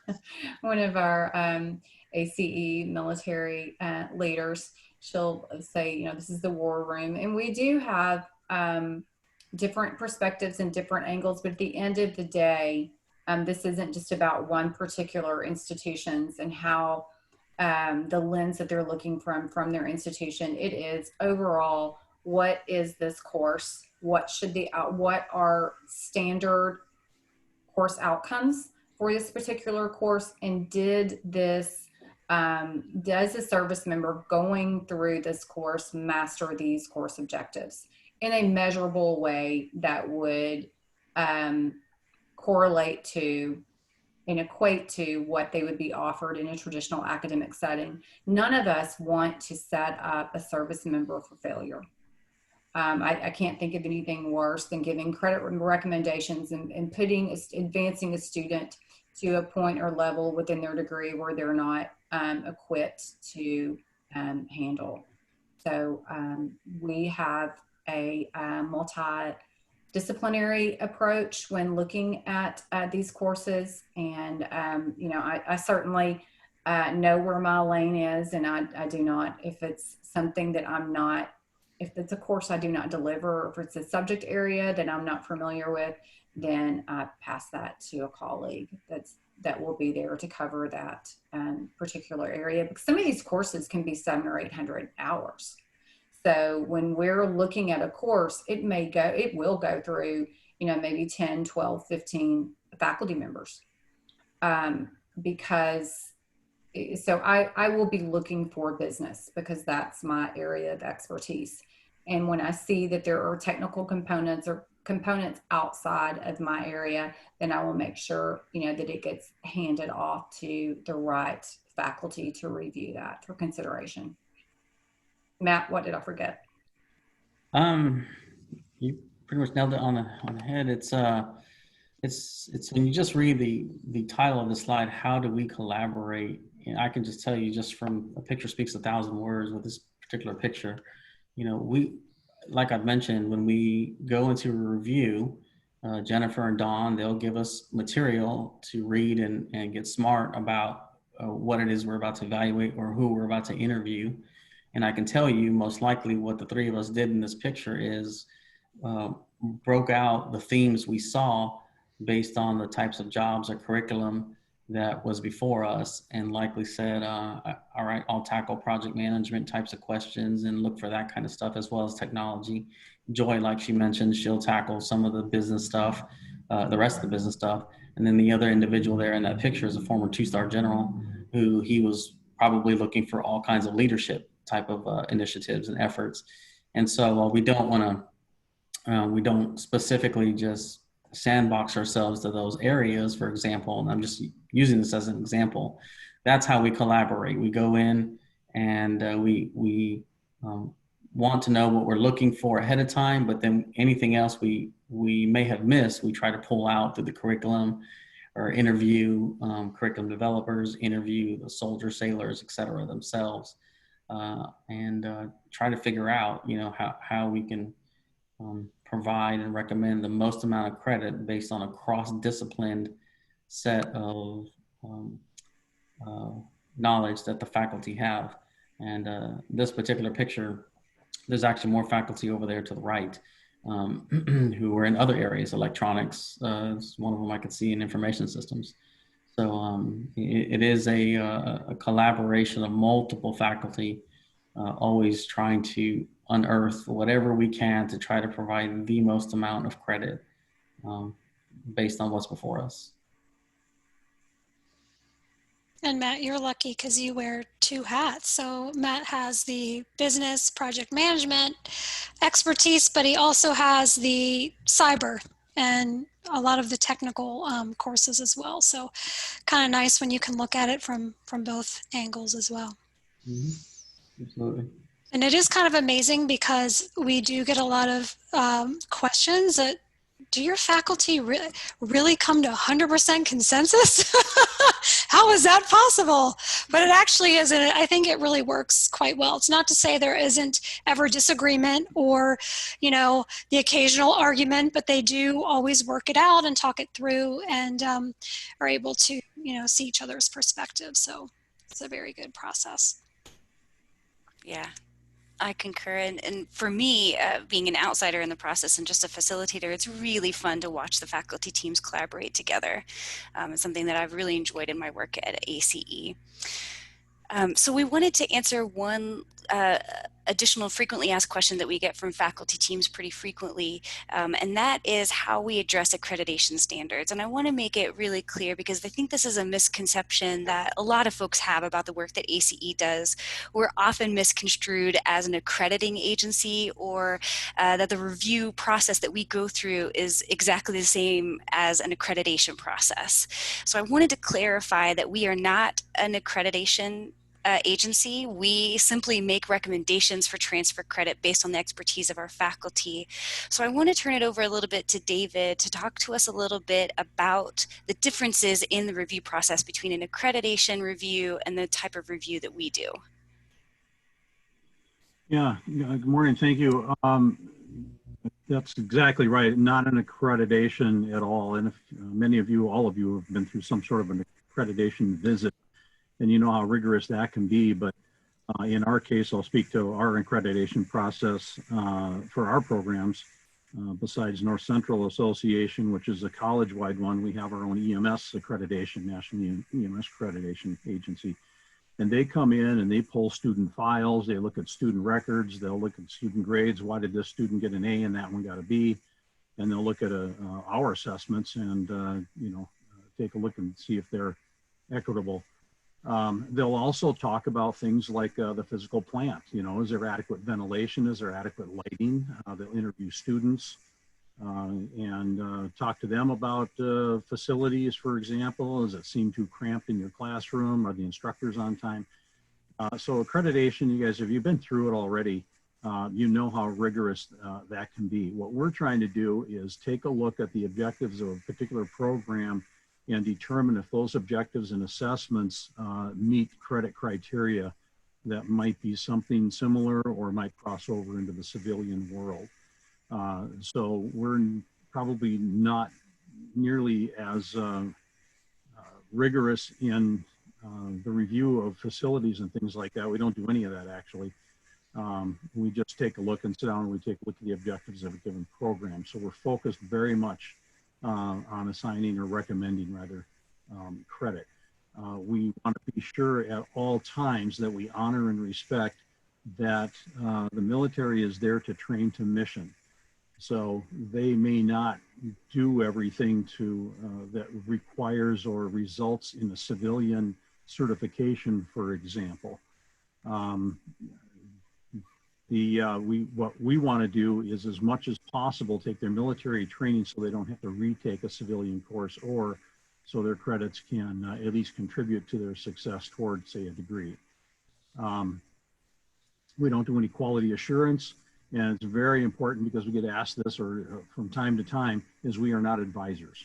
We don't go on these sites and make suggestions about how they could improve their programs, whether it be didactic or in a lab environment. So that's really important. So not an accreditation inspection.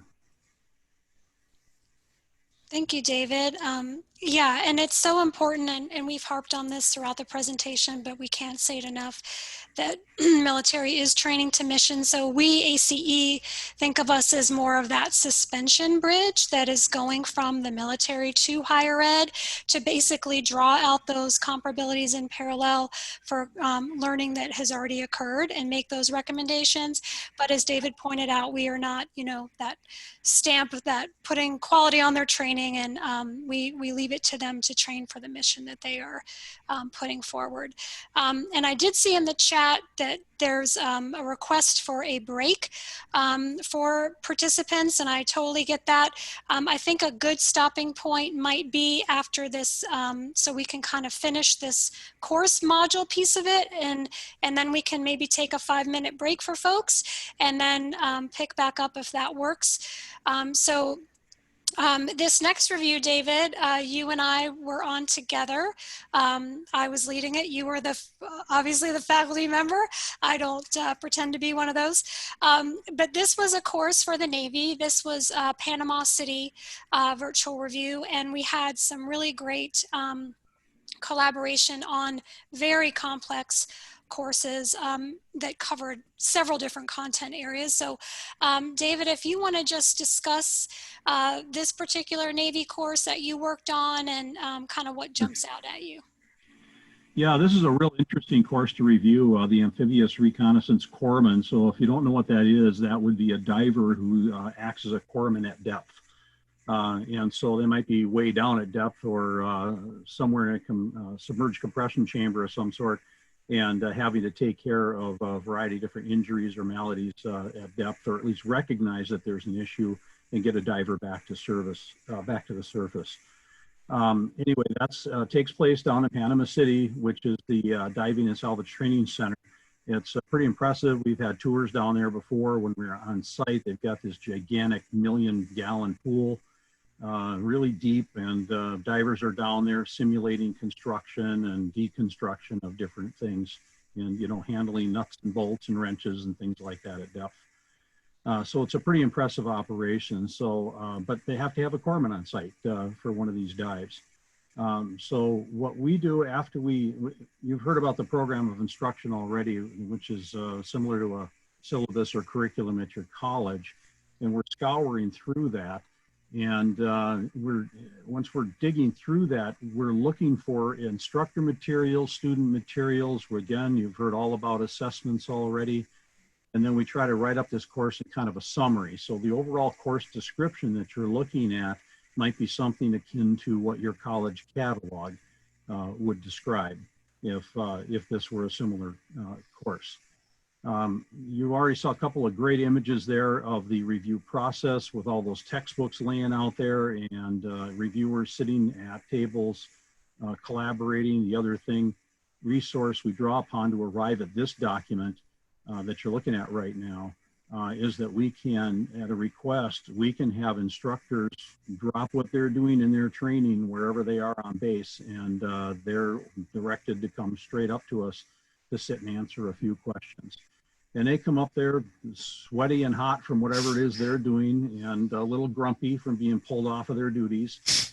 And they sit down and they answer our questions. But they want it done too. They want their guys to earn this credit. Passing scores in this particular model, 80%. And that's not our recommendation there. That's their recommendation. Their corpsmen have to pass at an 80% rate to succeed. And ultimately, the result of this corpsman review, again, look at that bottom line there, credit recommendations. This is what we came up with.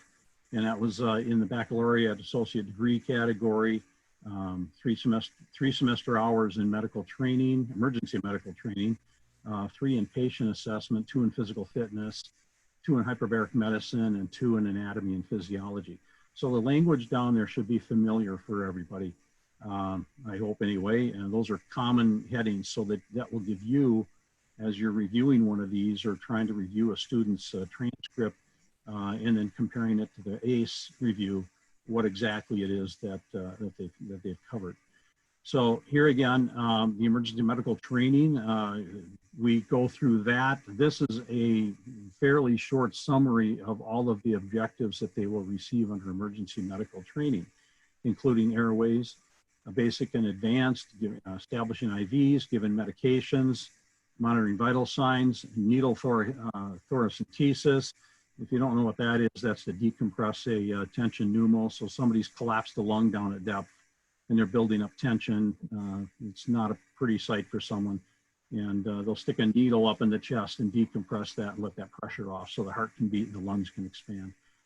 So that's an advanced procedure, for example. And then catheterization, and of all things, marine life injuries if they get bit by an octopus or something. So, so there's that. The assessments, when we review that, and again, in this particular case, fairly common. They use common ordinary textbooks that we might find at any other college, and we'll have access to that textbook and can flip through the objectives in that textbook and look to see if it matches up with the program of instruction or the POI that you keep hearing about.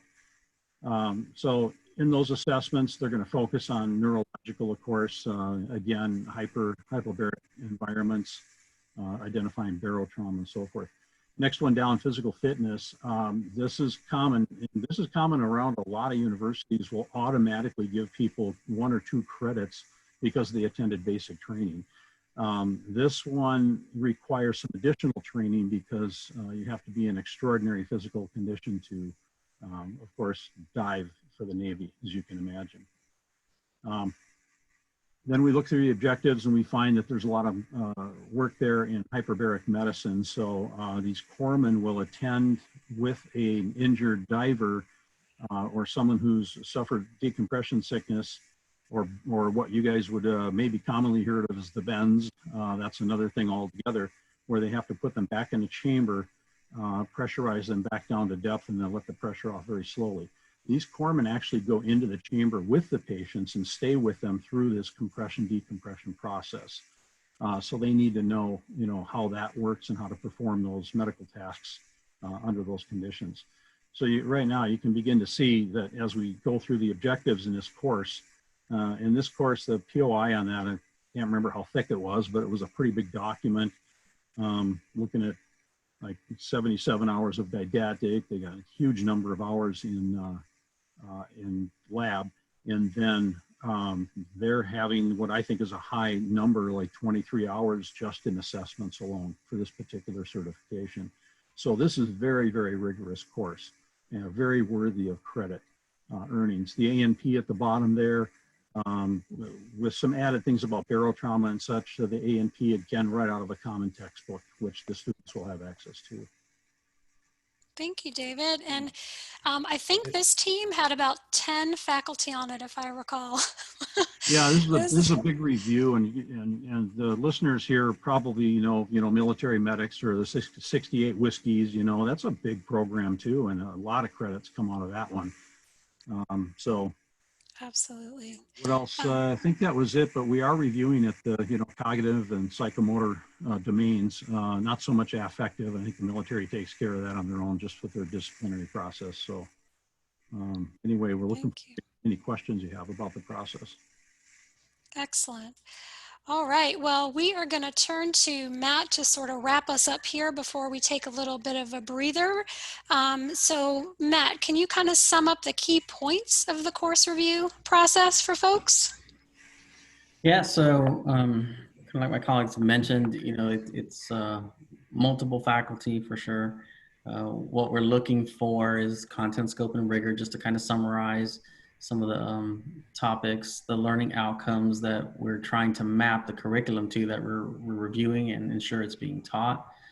And then just ensure that, if I were talking with any one of you on this call, that in written format, I could explain to you in credit recommendation or non-credit recommendation what it is that you're looking at. For example, that example of 3 hours in supervision, right? We think that might cut across multiple community colleges. But as we mentioned, there's not always credit either for multiple reasons. One, no tests, which happens. Military just needs a trained admission, so no problem. scope's just too limited, or the assessments just really aren't adequate enough for what any one of us would be teaching on this call and what we would expect out of our students.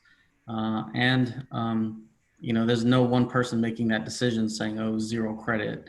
It has to be a team of faculty who say that and agree upon it. So, you know, we're usually coming from multiple disciplines.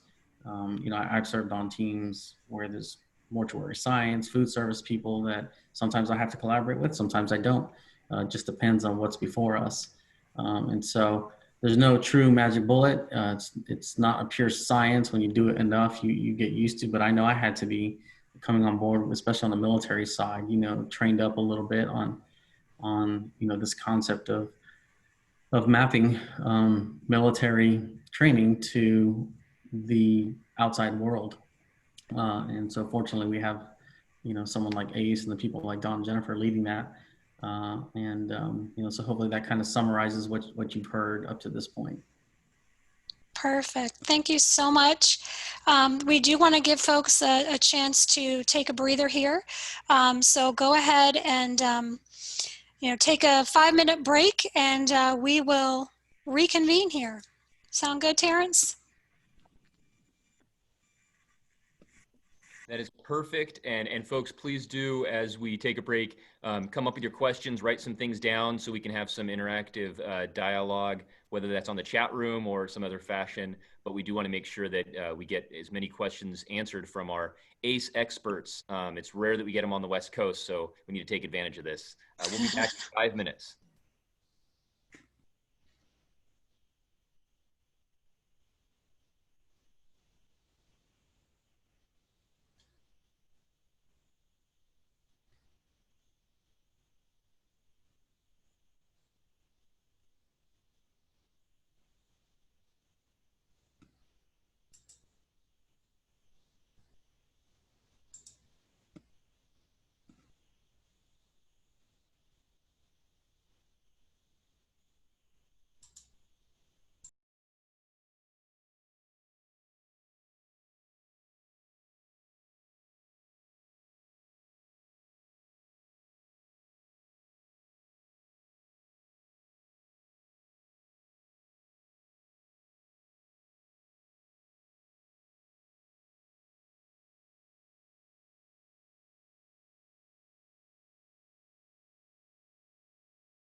All right, guys, we'll start back up here in about a minute with Dawn and her team.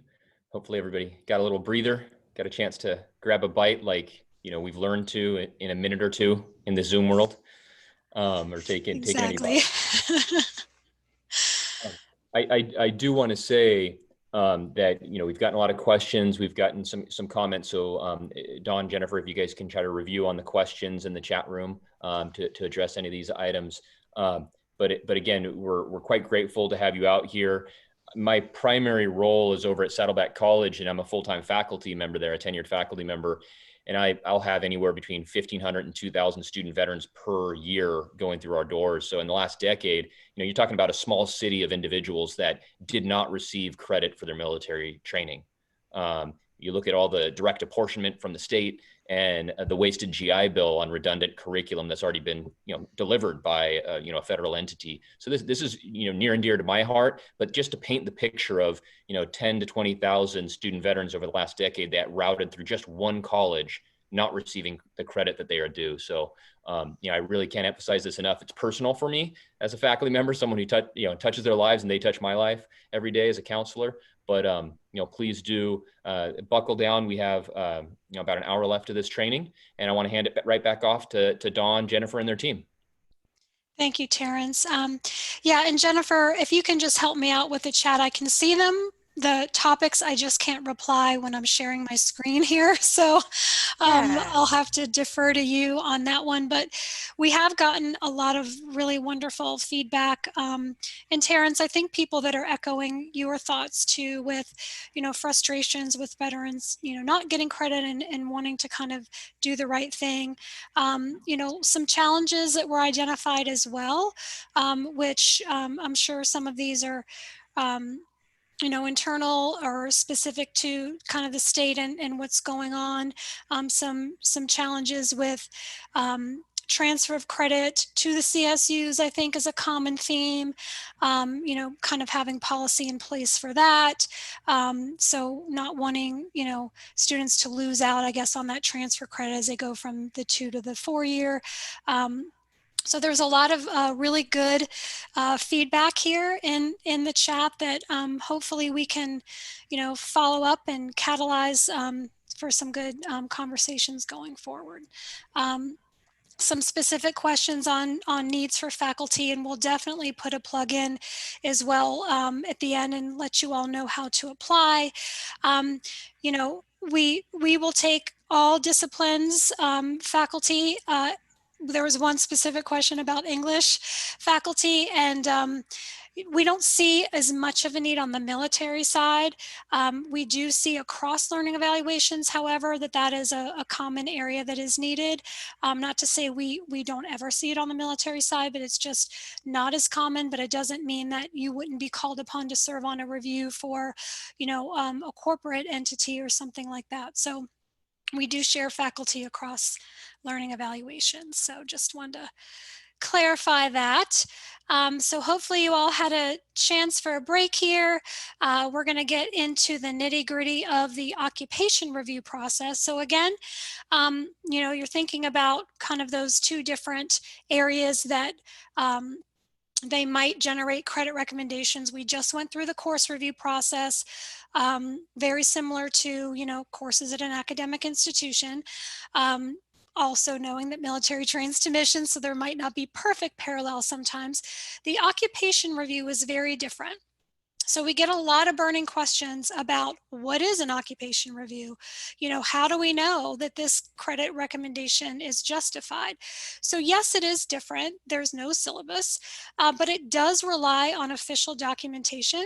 And there's also an interview process that validates the official documentation. So if you think about your institution's prior learning assessment process, this is kind of ACE's parallel for occupation. So it's really what we're trying to get at is the credit for learning on the job. So in my particular experience working, you know, I went to school before computers were really a thing. So trying to age myself here, but everything I've really learned about, you know, computer applications and those sort of things have been on the job. So those are the sorts of learning that we're trying to get at, is learning above and beyond formal classroom training that occurs when they're out in the field doing their job. So just want to kind of set the stage for what is an occupation and how they're determined. So I know we have a lot of veteran faculty in the audience, so maybe you can type in the chat, what was your job when you were in the Army, Navy, Marine Corps, Coast Guard? It varies. I mean, there's a huge spectrum. You could be medical, you could be an electronics technician, you could be infantry, all kinds of jobs. So basically, this is really driven by our contract as to what we review. And when you think about it, you know, you notice there's no Air Force. Well, that's because the Community College of the Air Force, you know, has all of those ASCCs, those training for enlisted falling under their purview. So we don't touch that. But Army and Marine Corps are very similar. So for Army and Marine Corps, they call them MOSs. And we basically start at the E6 or skill level 30 pay grades for those two branches. Whereas the Navy and the Coast Guard are very similar, call their occupations ratings. And we start at the E4 level for those two branches of service. Now, the reason for this is because the Navy and the Coast Guard have formal tests, performance promotion exams to advance from one pay grade to another, whereas the Marine Corps and the Army do not. So this is why we start those recommendations a little bit earlier for the Coast Guard and the Navy, because we can see those tests and we can see the criteria that are required to advance from, say, an E4 to an E5, an E5 to an E6. So that is kind of the method there. We do some warrant officer occupation reviews because they or service members that rose up the ranks from the enlisted populations. And so we do some of those as well, but we're mostly focused on the enlisted. So I want to turn it over to David here to kind of give us a high level overview of really what the flow of the occupation review is. So David?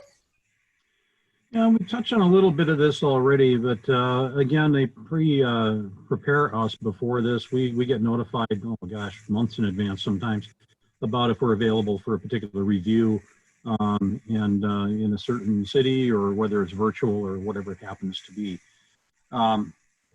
We're also set up with some pre-review homework, so we don't get access to the programs of instruction in advance, generally speaking. But we do get some idea of the types of courses and whatnot that we will be reviewing. Bits and pieces, we work with the travel agents on the ACE side of things, and they arrange flights if that's necessary, and bring us right down there. They were picked up at the airport. It's actually, we're treated pretty well. Very, very executive treatment. It's kind of fun. So we sit down and have an initial team meeting. And then the next morning, maybe we will meet at the base. We'll sit around a table like you have in the image there. And the leaders of those particular programs will give us a briefing about exactly what it is. We'll also give the opportunity to introduce ourselves. And that, for them, you know, lends a lot of credibility to what we're doing. We've met some people at the table those mornings that are pretty skeptical about who we are and why are they bothering with this administrative things and why is there a civilian in their base. So anyway, after this meeting, things are pretty softened up and they're very eager to see what we have to deliver on their courses. So after that, we'll move into maybe another room, maybe this room, and we will have all pre-prepared. We hope if the military agency did their job and everything, which they're pretty good at. And they'll have all those programs of instruction. They'll have those textbooks like they had spread out. They'll have workplaces for us, notepads, that sort of thing. And they'll have us all really ready to go. We really don't have to do any of our own pre-preparation. A lot of that stuff's done for us in advance. We generally have a working lunch. Sometimes that will be, sometimes it's working, sometimes not. We kind of have the run of the base sometimes. We can go to the PX and look and shop a little if we have time. A lot of the bases now have food trucks, that sort of thing. If we're at home doing a virtual one, of course, there'll be breaks for that. Okay, so let's say we're working on one program like our recon diver corpsman that we talked about. So we go through all of that and we start looking at areas like we now know that they do some barometric, rather, I almost said bariatric there. Hyperbaric. And A&P and some of the common things. And now we can start collaborating on are these objectives that they're teaching and the assessments adequate for credit? And we'll start writing up, maybe teams of two start writing these things up. And when we say writing up, and I don't have the slide in front of me here, but when we say writing up, it'll be the language that supports that we are recommending 2 credits, semester hours rather, in NP. And so we have supporting language that you may not see. You might see it in an ACE. If you take a look at the website, some of that language will be there. Then we write up the final language. 2 other people will take a look at it and they will kind of go through it for everything from grammar to see if everything was touched upon. And this is where the consensus takes place. There'll be at least 3 people per course like that will have to have consensus. So it's the actual reviewer for the course or program, and then 2 others will have to look at it. And questions do get kicked back, and we have to re-review something or dig a little deeper or check out and do some searches for other colleges to see if other colleges offer something similar. So this is the point where we might be comparing to your institution and see, do your courses match what we're trying to award or recommend credit for. It's a busy day. It's right away we hit the ground running, and it's one of the work things we do, and I teach and you all teach, and we know how busy the day can be, but this is solid work from start to finish. It really is. And I think, the occupation reviews are my personal favorite because it's so fun to talk to the service members and hear what they do. And it's really actually quite impressive. But we are trying to grapple with how to do this virtually with COVID, because we had, of course, all kinds of occupation reviews on our schedule before this all hit. And typically these are always in person because, it's nice to have the face-to-face when you're doing the interview, when you're seeing people speaking, and you can kind of go piggyback and go from one to the other. So we are exploring technology and trying to beta test this with the military services coming up in our schedule to really try to iron this out and how it could work, because we're living in a virtual world, and so we need to figure out this process virtually. But it is a lot of fun to have that interaction with the service members. Dawn, I wonder if it'd be valuable if I just expand just a little bit on the thing, in particular because I did a Coast Guard one. This was really, really interesting. We went to the Coast Guard base in California, and we were spending time in a room. The Coast Guard brought in their medical technicians from all over the country, and you'd have people 5 or 6 sitting at a table at different ranks and levels. Your brand new people, your 2-year people, your 5-year people, your 10-year career people that are doing corpsman type work or medical type work and running clinics and that sort of thing. And to listen to those folks describe their job and what they do every day. And then we get to ask questions like, well, what percent of your training do you actually use, and what percent did you earn on the job, would you say? And start to jot notes down and try to eke out college credit recommendations for that. But kudos to the Coast Guard, extremely impressive training and dedication to what they're doing. So anyway, I never share that. It's a great experience. Absolutely. They are definitely rewarding, but exhausting, as you pointed out, right? That's a busy day. It really is. So David kind of painted the picture of the review process. So Joy, can you kind of explain really what makes the occupation process so different from the course review? Sure. So our main focus of the occupational review is to capture that training that's occurred above and beyond the formal classroom training.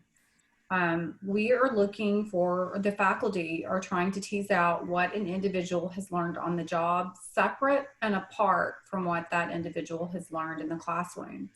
So during an occupational review, faculty members will really try to carve out whether every service member that holds that particular position. And we do talk to the service members in categories. And if it sounds like our panel's familiar, or some of them are familiar with military grades, but for example, we would say, is it the duty and expectation of every E5 or every E6 on up to the officer level? And we do this so that we can carve out those duties and expectations that's expected of every single person that's working in that pay grade. And we put a particular emphasis on that because this isn't something that we want to hear that's unique to the individual that's in front of us answering questions. We really emphasize the importance that this is a minimal requirement of every person that holds this billet across the board, across the service, so that we can determine, you know, what those minimum standards are, and then how they change when one would transition from an E5 to an E6. So it's really important to distinguish the learning that occurs in a particular area as that job progresses up. We speak to service members so that we can determine their duties, their skills, their expectations by that pay grade. And these vary. You know, some occupations are more robust than others. As individuals progress up, it's not uncommon for someone to, you know, go from clerical type positions up to where they're managing, you know, sometimes hundreds of individuals. So we do see a lot of variations as the rank transitions up. In the interview process that faculty, and Matt illuminated to some of this earlier, this is a lot of strategy that goes into this before we don't blindly go into a room. We have reviewed a lot of paperwork. We're familiar with the courses that this particular person might have received before taking this position. And so we can focus on, if it's an area such as soft skills, if I were to look at management, communications, leadership, project management, and those areas, we're going to have faculty that are going to be familiar with some areas more so than others. For example, Matt is more versed in project management than I would be. So we would couple our questions and how we tackle, it's more like a conversation. We want for it to just have a conversation and to make this, put the service member at ease so that we can really gather a lot of information with them. So during this conversation, you know, we want to address those different abilities and skills and capture that. And it is a complex process. It certainly is, but you all make it look so easy.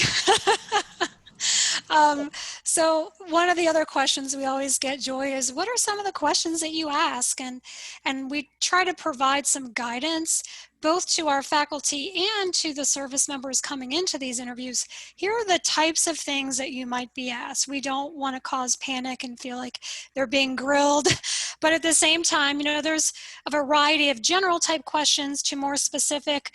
So Joy, can you kind of elaborate more on the interview process and how the team kind of decides on these questions? Oh, I think you're muted, Joy. Oh, sorry. So during the interview or the conversation that we're having with them, if we are illuminating and picking up that this individual spends time on the computer, we may say about approximately how much time, or in the office, and approximately how much time of your day is devoted to working on the computer. And then from that, we would maybe ask them to illuminate. We ask open-ended questions that do not require a yes or no response. So can you tell me some of the applications and softwares that you use while on the computer? Or can you explain to us what kind of briefings in writing or verbally you give, and kind of the nature and expectations that go into prep for and delivery of these verbal communications? Perfect.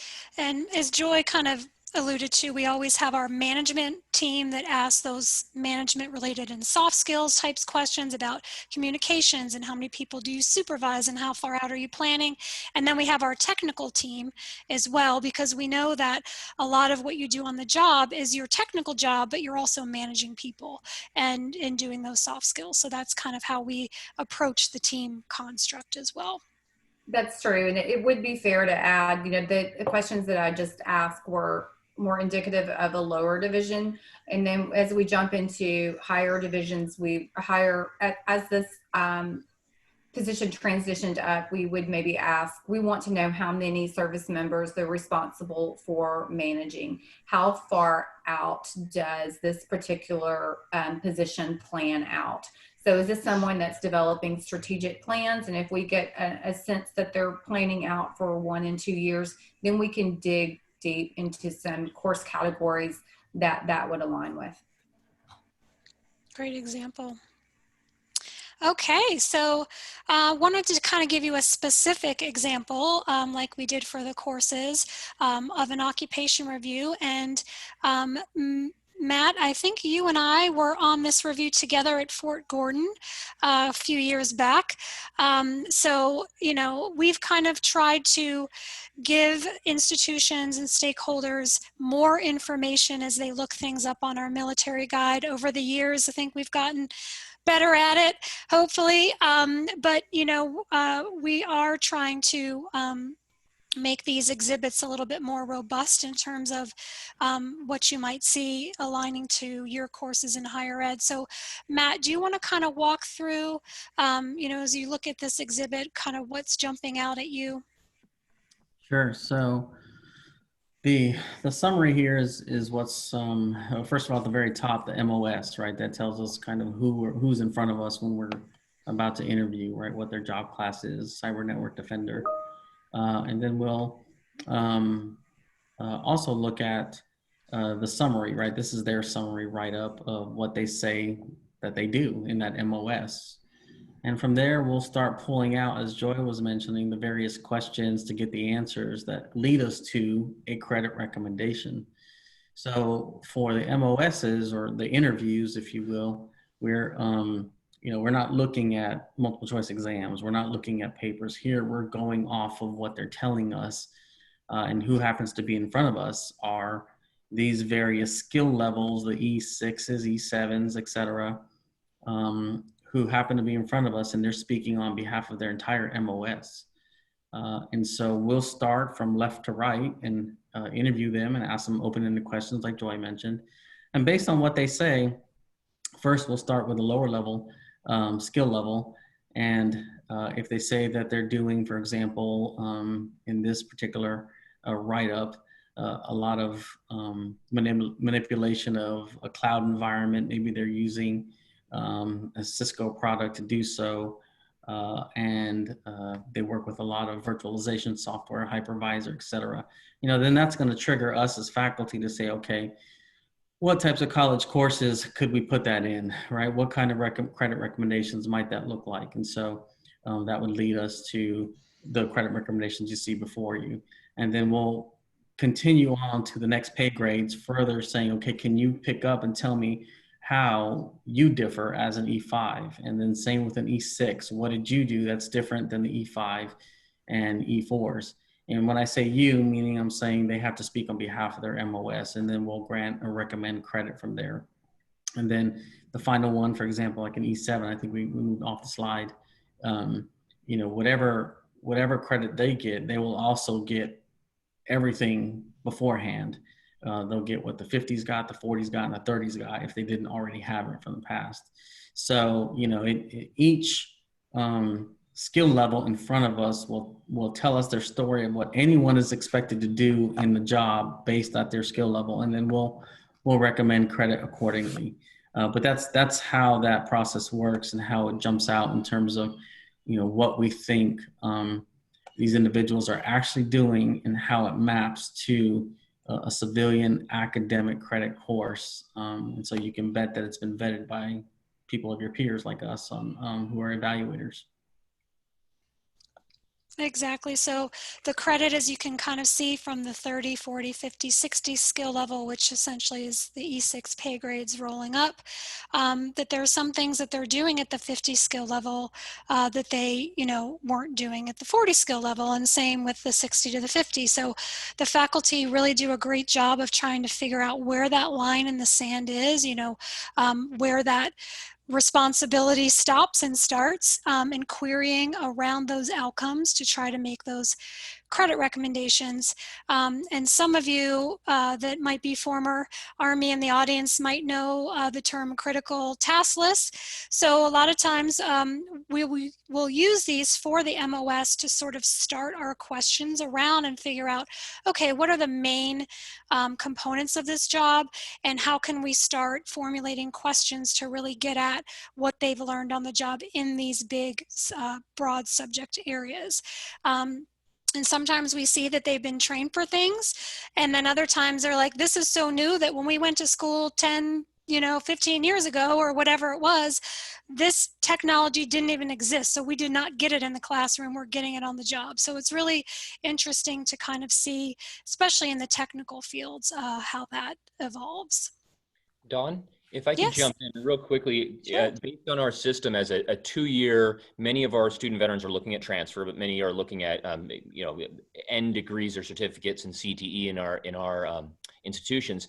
Oftentimes, we won't see folks at the higher pay grades, and so the audience understands enlisted are the folks that come in as non-officers, right? So they're coming in, the E4 and below are the bulk of the students that we see. We do see some officers or non-commissioned officers, but some of the occupations that are higher rank, we're not likely to see as many of those students. So understanding the evaluation of occupations or the jobs is really important for us, but even more important is the what preceded this in their presentation, which is the evaluation of direct courses, because we're probably going to see a lot more crosswalks within military courses than occupations. But I wanted to lay that out for the audience because many of our instructional faculty, they don't see joint services transcripts, it's the counselors, so they wouldn't necessarily know the nuances of that. I did want to also add in, we have about 5 more minutes, so.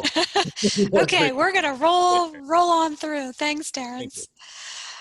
Okay, so Joy, do you want to just kind of summarize the top takeaways for the occupation review? Sure. So, as we said earlier, this is, and Matt alluded, and so did David, we're in a room with other subject areas. So this will be a panel that will be made up of soft skills as well as technical skills type faculty. And so after our interviews are completed, we'll break into smaller groups.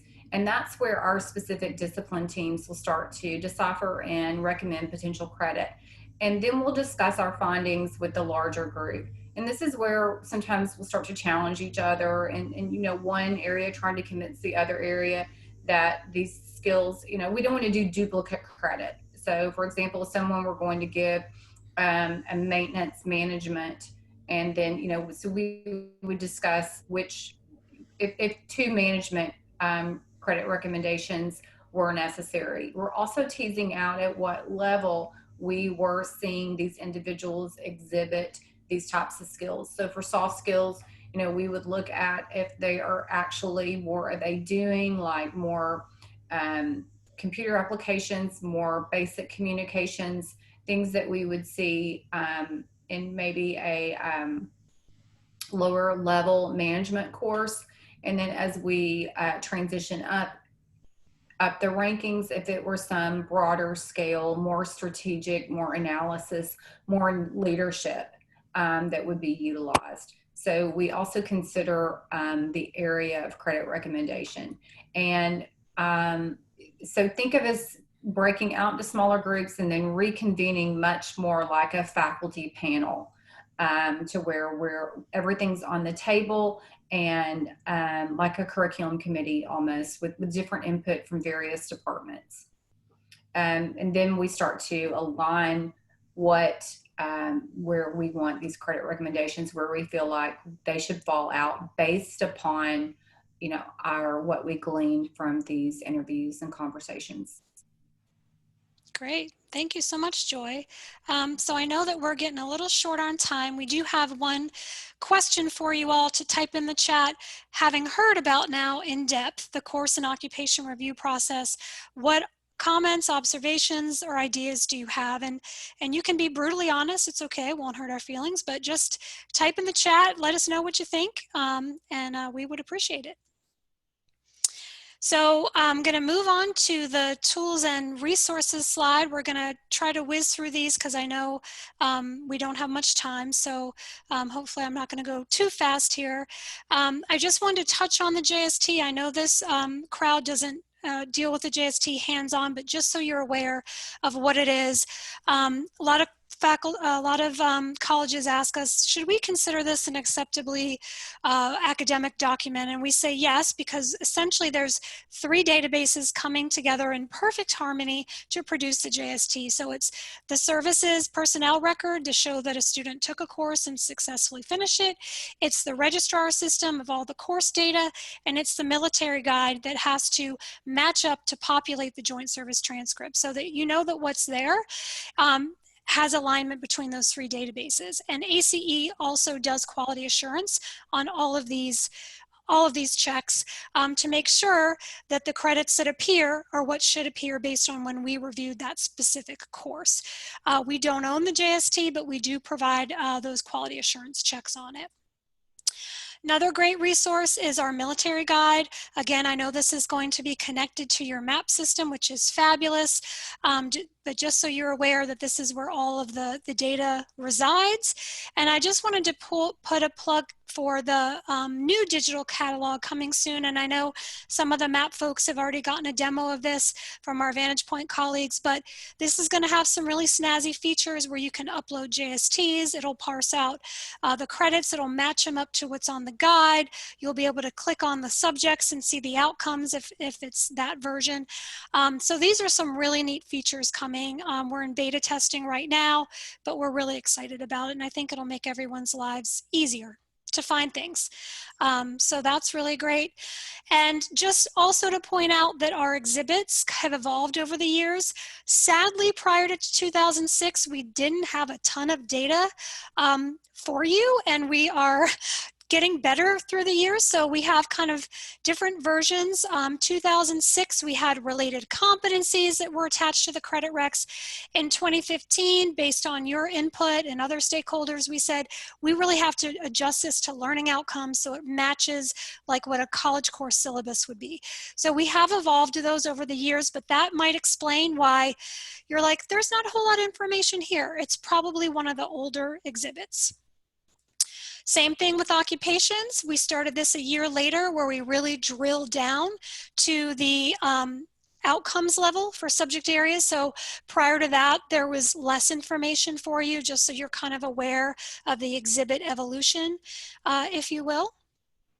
And I'm going to turn it over to Jenifer to quickly talk about the new credit transcript. Yeah, absolutely. I just wanted to mention for you guys that you may receive a joint services transcript, which Don just went over, and you may also receive an ACE credit transcript from our partner Creditly through the Acclaim platform. We have just invested in some digital badging opportunities for our learners. So in addition to the academic credit recommendations, we will now also be offering job skills placement opportunities through the new working transcript. So we're really excited about it. I could probably talk about it all day. So if anyone has questions about the ACE transcript, or if you receive one and you're not sure what to do with it, feel free to connect with us at credit@acenet.edu, because we would be more than happy to help you guys understand how that transcript is working for us. We also recently launched a new national guide. We encourage you to check it out. Very similar to what Don just mentioned, we are trying actively to make sure that our digital resources are up to speed with what our college and universities need, what our learners need, what our education providers need. So we've just recently put a lot of new information out there on the site and modernized the look and feel of it. So we encourage you to take a look at that whenever you guys get a chance. And then very briefly, I just posted some information to our chat box. We would love for you to get involved and get some firsthand experience in the process. I know that when I was on campus in Missouri, I had some similar challenges and concerns that you all have being on campus and trying to make transfer acceptance criteria happen. When I came to ACE and joined the teams and I saw how the faculty were working, all of my concerns were alleviated almost immediately. And so we really encourage you to get firsthand experience on these reviews with us. Take a look at the website. I posted it to the chat box. Please apply. We'd love to have you guys on our team. And we've got some minimum requirements that are listed on the website. So take a look at the website. Make sure that you meet the minimum requirements for a faculty evaluator before you apply. And I do have some new ones from Mount San Jacinto, I believe, which is fabulous. I saw those in the system. So if you haven't heard from me yet, you will hear from me once I process those. So thank you. And then one final chat question, if you guys have a chance before you log off to your next training, if you could write acceptance equals, and then just help us understand how we can help you increase acceptance for military credit for prior learning on your campuses. We're here to help you. We want to partner with you all to make this new adventure as easy to manage as possible. So let us know how we can help. All right, guys. Thank you so much to the ACE team. So we have a little bit of time left that's really important to talk about how this is applied locally and what we can do locally. I want to hit on a couple items and then I'm going to pass it on to the Riverside District MAP team, a few folks that can review what we're doing locally. But there's a couple things. One was the involvement nationally with ACE, but also involvement locally at your college. You do have a MAP lead. If you're an IEDRC campus, we're funded through Strong Workforce, and you do have a MAP lead on your campus. So please get involved, reach out, get on that MAP team, even if you're merely doing evaluations, which isn't merely, that's the important part. Or if you're actively involved on that team, get involved locally for your own articulations, but also the sales pitch is get involved with ACE as well. Having only 4 California Community College faculty on their roster is not a good thing. It means our voice isn't heard. I really hope our peers will get involved. We got Peggy involved just recently, so she's going to lead the storm here. The other thing is, what hasn't been touched on is we are not interested in decreasing the rigor or the value of our degrees or certificates. That's the one thing we will not budge on as faculty. So we don't expect you to budge on that. ACE doesn't expect you to budge on that. When you're doing the review, please keep that in mind. We want industry to really respect what our IEDRC colleges are producing in terms of our graduates and our completers. So that rigor and the value need to maintain at a high level. General Mike Miller told me, he's the gentleman who's in charge of transition through all of the Department of Defense, the transition curriculum out of the military. He told me the best recruitment tool to keep our country safe is a well-transitioned, employed, and successful veteran. Moms and dads don't want their kids going into the military unless they're transitioning well and they're successful as civilians after their service. So this is a big part of it. You can play your part. I'm going to hand it off to Dr. Lee and the MAP team from Riverside Community College District. Thank you, Terence, and thank you to our ACE colleagues. That was such a great, well-prepared, in-depth, insightful, engaging, very stimulating presentation on a number of fronts. I'm so excited about the next level development for the ACE catalog, for the ACE catalog and the military guide and your taxonomy that's coming up. I think that will really help us speed our process for local adoption. That's really what this is all about, local adoption of your credit recommendations through the faculty, through the auspices of the faculty. Once we do that, we preserve those decisions in MAP and make them available to our veterans, because our big goal is increasing access and drawing veterans into higher ed and certificate programs so that they can achieve a career in a new field that may not be related to their MOS, but will maximize the credit recommendations from their MOS. So we just have a few minutes. We want to touch on, Pedro, if you could share your screen with the next slide. We want to give you a quick demo, and we want to give you a demo from the 3 different lenses. One from the evaluator process, the next from the critical faculty process, and then we want to talk to you a little bit about our A&R process and the VRC intake process. And driving this demo is Pedro Campos, who's our partner, who's CEO of ITPI, who's the architect of the MAP platform. And we are very thankful that his team is here with us. And I know he's chomping at the bit to start interacting and integrating with the ACE catalog and the IT folks at ACE, because we see a lot of opportunity there. So let's get started with the evaluator process. Good morning, everyone. My name is Janelle Brekke. I am the Senior Academic Evaluation Specialist for Norco College that has been working with ITPI to develop a platform that works for the evaluators, the faculty, the articulation officers, and whatever your process looks like at your college, something that would work for us to be able to scale these credit recommendations into a simplified process. So just to show you my part about what I do, this is just the home page that you'll see all of the articulations that are in queue, what's in the evaluator queue, what's in the faculty queue, and so forth. So we can create articulations depending on which avenue you'd like to use, whether it be the course catalog, or if you'd like to search by the program of study. You'll see that on the left-hand side. And we do have the option to go back and forth. So you'll see right below it, you'll have all of our accounting courses in our Norco College catalog. On the right side, this is the occupations and the courses provided by ACE. So Pedro has tableized all of that information to make an easy tool for us to be able to articulate those occupations and those courses.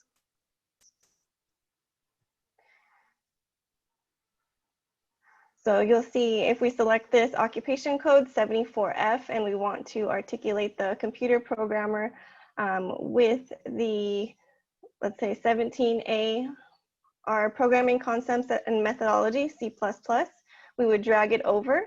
And at that point, it does create the articulation. From there, we can move forward with adding any notes that we'd like to add for the faculty, the articulation officer. I'm a little bit ahead. And we can also add the recommendations criteria. So whatever I'm basing this credit recommendation on, as Dawn had mentioned, they've already done their credit recommendations. They've done all the hard work. We're just making this scalable for our faculty. So this would have the 3 semester hours in advanced programming techniques. And if I wanted to add an additional recommendation or additional notes for the faculty or the articulation officer, I can do so in this screen.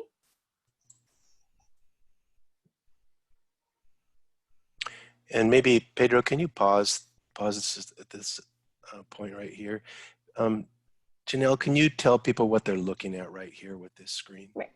So on the left side, you'll see the course information. Pedro pulled this information from our Norco College catalog that has the course, the amount of units, the division, the student learning outcomes, the program learning outcomes, as well as the course description. And this was really to make it, a little bit easier for faculty evaluators and the articulation officers to have a side-by-side when they're making these determinations. In the middle. So I'm sorry, just to note, part of the process of adopting and using MAP is to import the course, catalog courses for each college and the programs of study for each college, and align those courses with the programs of study. So all of your certificates and degrees will be housed in here so that you can create articulations with the credit recommendations in MAP. So go on, Janelle. Sorry to cut you off. No problem. So in the middle, you'll see the occupation information for 74F. Now, as Dawn explained, the occupations can have different skill levels. So this one you'll see only has the 1 credit recommendation. Now, if this occupation did have different skill levels, we would have the ability in this screen to exclude specific ranks or skill levels from receiving that credit if the recommendation did not call for it. And from this screen also, we're moving the articulation forward, and at that point it would go to the faculty for review. And so the faculty are going to get an email? So the faculty would get an email and it would be in their faculty queue for review. The faculty will be notified of the certain articulations pending for them that pertain to their specific discipline. Okay, and that leads us to the faculty process. Thanks, Janelle. Thank you, Janelle. We blasted through about an hour's worth of demo for you right there, so sorry. So hi, everybody. This is Peggy Campo, and I'm the faculty lead at Norco College. Unfortunately, we've got very little time left, and I think that just is a testament to everybody's passion in this.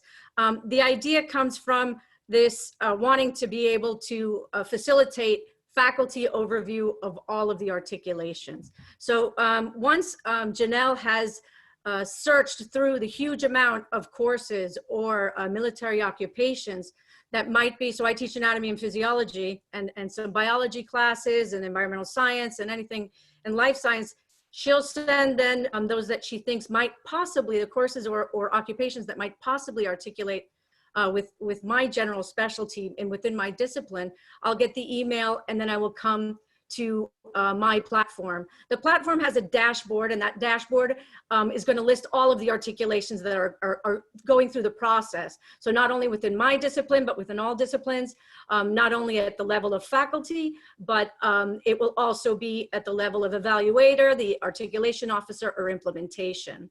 So once we get the email, I come here, and we can actually look at the recent course activity, and we can look at different user activity, even denied articulations, as well as the articulations that have been published so far. And we simply do that by pressing these tabs that you can see there in our platform. Once I want to review the articulations that are pending to review that are my particular discipline, there's easy articulations pending to review. Now, once I open this, these are going to be all of the courses or occupation specialties that your evaluation, your occupation specialist, your evaluation specialist has forwarded to you for your review. We have one screen, which is an easy screen where everything is summarized for you. And we can see the articulations in process tab. We can also see the course information, along with the articulated ACE course or occupations that we're looking to articulate, the related notes, that whether they come from Janelle or from our articulations officer. We'll also have the basic ACE recommendation criteria that's used to create the articulations. So we have this nice short summary page where once you start getting used to doing these articulations, it becomes very easy and quick to be able to review. So MAP will allow us to either approve, deny, or return for a review. You can either do those by individual courses, or you can actually do them in bulk or by groups. And you just simply press the tabs that you want. So you can right click on any of these courses that you can see that are to review. And now we send them. So if you want to see more detail, we can edit or view the articulation. So here it comes. So let me just stop here, Pedro, for a second. So as Janelle was saying, we'll see the same screen where on the left-hand side, our entire course catalog has been uploaded into the platform. So I don't have to go and look at what were my student learning outcomes or what is the course catalog or even remember how many units this class has. In the middle, we have the entire, so within our platform, we have the entire military guide that ACE has completed throughout its 50 years of history. So here, the key to having ACE, having presented today, is that I see the extensive review that their faculty had in the rigor, the extents of the course, and they are recommending 4 units in anatomy and physiology as a lower division class. If I want to articulate this with my class here on the left, I can see that my class only has 3 units. So this surpasses the number of units that I need to articulate. So the ACE occupation information is going to show all of the information, but it does not show your individual SLOs. It does not show the textbooks that were used. It does not show the exams, because that is exactly what ACE has done for us. So I am trusting, and I believe in the process of ACE, in that those 4 units in anatomy and physiology are exactly that. So as I look through these, but sometimes you'll see that there isn't a lot of consistency. So here says anatomy and physiology. I've had cases where I teach human anatomy and physiology, and what came through to be articulated was actually in veterinary science, so an animal anatomy and physiology. So as an expert, I had to deny those, obviously, because it obviously did not articulate. So this is where faculty purview comes in. And we look at this. Our evaluator simply recommends and says, does this look like something that we can articulate? So I also teach many of my nursing students. I don't want them to take the more advanced anatomy and physiology to get units, because any nursing or dental hygiene or any program that they're applying to needs their A&P to be within the last 5 years. And I wouldn't be doing my veteran students any benefit in giving them these credits when they're going to have to retake the class anyway. But this again is the faculty purview, and this is why it's so important for us to look through these recommendations. And it is just as important to approve or deny. So any of these articulations that are coming to my anatomy with a lab that is for preparation for my healthcare students, future healthcare students, I will deny them all, because I don't feel as my personal faculty expertise that I'm doing them a favor. So this is where it's key to have faculty reviewing this. So I've reviewed this. I look at my course that's being articulated. I look at the recommendations coming from MAP. And this is where the key comes to this trust and this understanding of the process, the in-depth process of having 3 disciplined faculty to agree. I can't get, we can't agree on what we're gonna have for lunch, never mind on does this articulate with 4 units in anatomy and physiology for 3 faculty. 3 disciplined faculty across the country have come from accredited institutions who have been teaching for 5 years, have rigorously reviewed and recommend 4 units in anatomy and physiology. I will go to faculty notes and I will say this articulates correctly. So now I can enter in my notes. So MAP will allow me to see my notes as well as upload any articulation documents that I would like to. And now I forward or approve this articulation. And that can either be done on this screen here. You can go ahead and move forward, Pedro, thank you. Or it can be done in the shorter screen where things are summarized like here, and we simply click on approve. Once the faculty approve this, I'm a multi-college district, so we've got possibly a different process than each college. Each college will have their own process, but ours mimics our curriculum process for approval of curriculum. So from here, mine will actually go, we've got an intermediate step to make sure that our articulation officer reviews it and that doesn't say this clashes with some articulation agreement that we already have. But once I have approved it, it now continues down the process to ultimately be incorporated and stored so that any future veteran that comes with a joint service transcript with their JST saying that they have this course or occupation completed, we don't need to review it anymore. That articulation has been stored and saved for all future veterans that come to the college. Awesome job, Peggy. And we're making those articulations available to our partners in the IEDRC. So any MAP-enabled college should be able to look at and adopt the, or at least consider for adoption, the articulations made at another college. We're hoping to get a kind of an ecosystem going here where people can begin to see themes and commonalities. Okay, we have 5 minutes to wrap this all up, and we have the best part yet to come. So in terms of the A&R process, I just wanted to mention that it's really important to ensure that the messaging is clear to veterans. For colleges using CCC Apply, a targeted bounce back message specific to awarding military credits can be created for students who have identified as veterans on the application, so that's easily pulled. I think though the most critical step is to refer veterans to your local VRC to meet with your VRC counselors in order to provide clarity on the impact on housing allowance or financial aid. And to better describe this in greater detail, I'll turn it over to Mr. Eric Betancourt.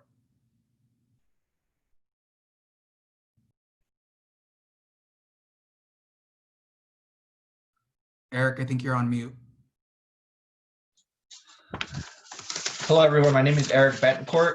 I'm the VA certified official and part-time counselor at Norco College. Today, I'm going to discuss a brief overview of our intake process when working with our veterans. During our intake process, veterans are informed of MAP. If they are not interested in going through the MAP process, students will continue the veterans intake as usual.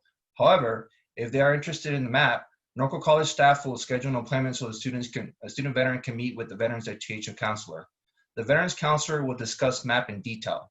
A wide range of information is covered, but most importantly, the counselor discusses possible implications that might affect students when receiving numerous credits for military service. For example, financial aid and maximum time frame. Once students reach a certain amount of units, their financial aid might be affected. We also cover how MAP may affect basic allowance for housing. BAH refers to the monthly stipend veterans receive to go to college. To receive maximum amount of housing allowance, veterans must enroll full-time. If a student is pursuing a certificate and we want to award them 20 units, the college might not offer enough courses during a term for them to consider to be full-time. Once MAP information is discussed, a student agrees, student will fill out a consent form, and the student's information is forwarded to evaluations department to initiate the MAP process. Students will be notified of the MAP outcome via email, and so would be encouraged to meet with the counselor for an updated educational plan. It's highly encouraged that you customize your own intake process at your college when utilizing MAP, because we all have different intake process. So it's very important for you at your institution, if you are going to implement MAP and the ACE, to make sure that you follow whatever is the best to cater to your college. And that's pretty much a little overview of our MAP intake. Next slide, please, Pedro. So next, I'm going to introduce you one of our veterans, Edwin Duarte. I met Edwin Duarte roughly around 2018 when he moved back to California. He had just finished roughly 13 years of serving in the U.S. Army. Like many of our veterans, he came to Norco College with a lot of experience, both life and academically. Mr. Duarte is a perfect example of how MAP can benefit student veterans. With his dedication and motivation, Edwin earned 2 associates within 1 academic year and transferred to a 4-year university. So now we're going to show you a little video that we created for you in regards to Edwin.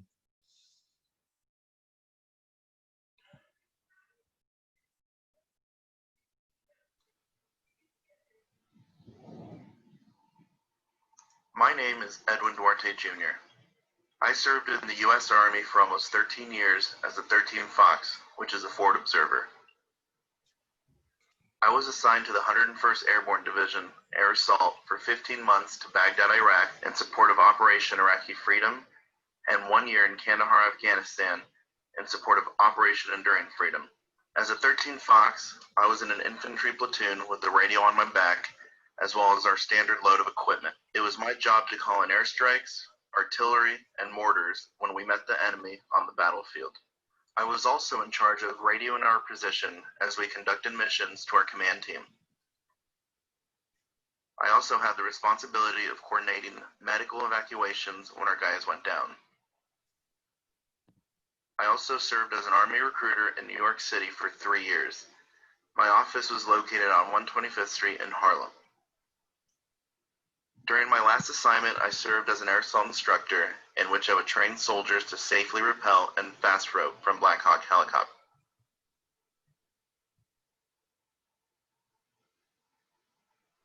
Once I took off my uniform for the last time, I moved back to California and walked into the admissions office of Norco College.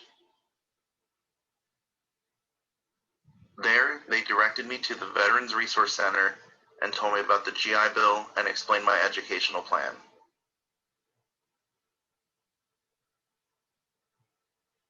Training I received for my time in recruiting command, which has been sent for evaluation to potentially award me credits in business management, human resources, and public speaking. There, I also learned about the Military Articulation Platform, also known as MAP.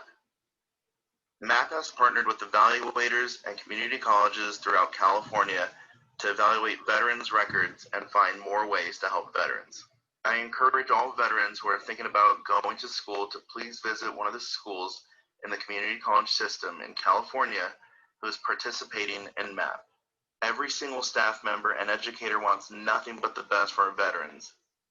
Thanks to their professionalism and clear guidance, I was able to complete my associate's degree for transfer in history and an associate's degree in social behavioral studies with distinction in one academic school year. I'm very proud of my college and this project. It's like they're saying, welcome home. You served your country honorably. Let us serve you now.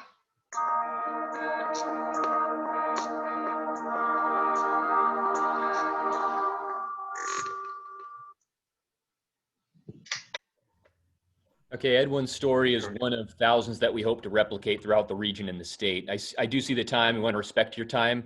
Real quickly, as a plug, maybe it's a little bit misinformation on the slide, but we want to make sure that each of your campuses, we have 7 of the 10 MAP colleges that have RSVP'd already for a technical training next Friday from 10:30 to noon. This technical training is for your, Janelle's counterpart, the evaluator or the certifying official who's going to be working inside MAP to help generate those connections to send out to the faculty. So you want to make sure that your college is involved and attending next Friday from 10:30 to noon. So your evaluators are going to be prepared to support you guys as disciplined faculty as they send you over those matches that will come from this wonderful tool for military articulation. Next slide.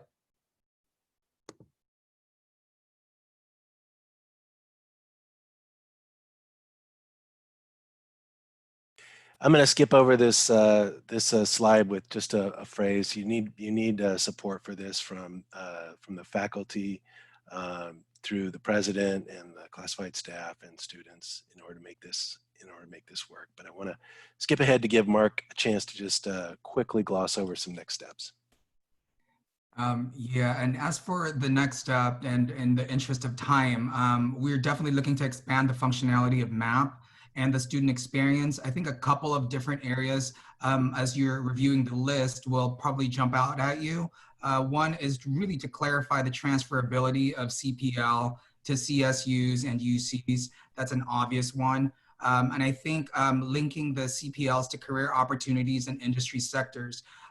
MAP currently provides just the credits to veterans that have gone through the military experience. However, we need to go ahead and ensure that they are then led to career opportunities and industry sectors to complete that cycle. So those are the areas that I'd like to emphasize, but the rest are listed for your viewing pleasure.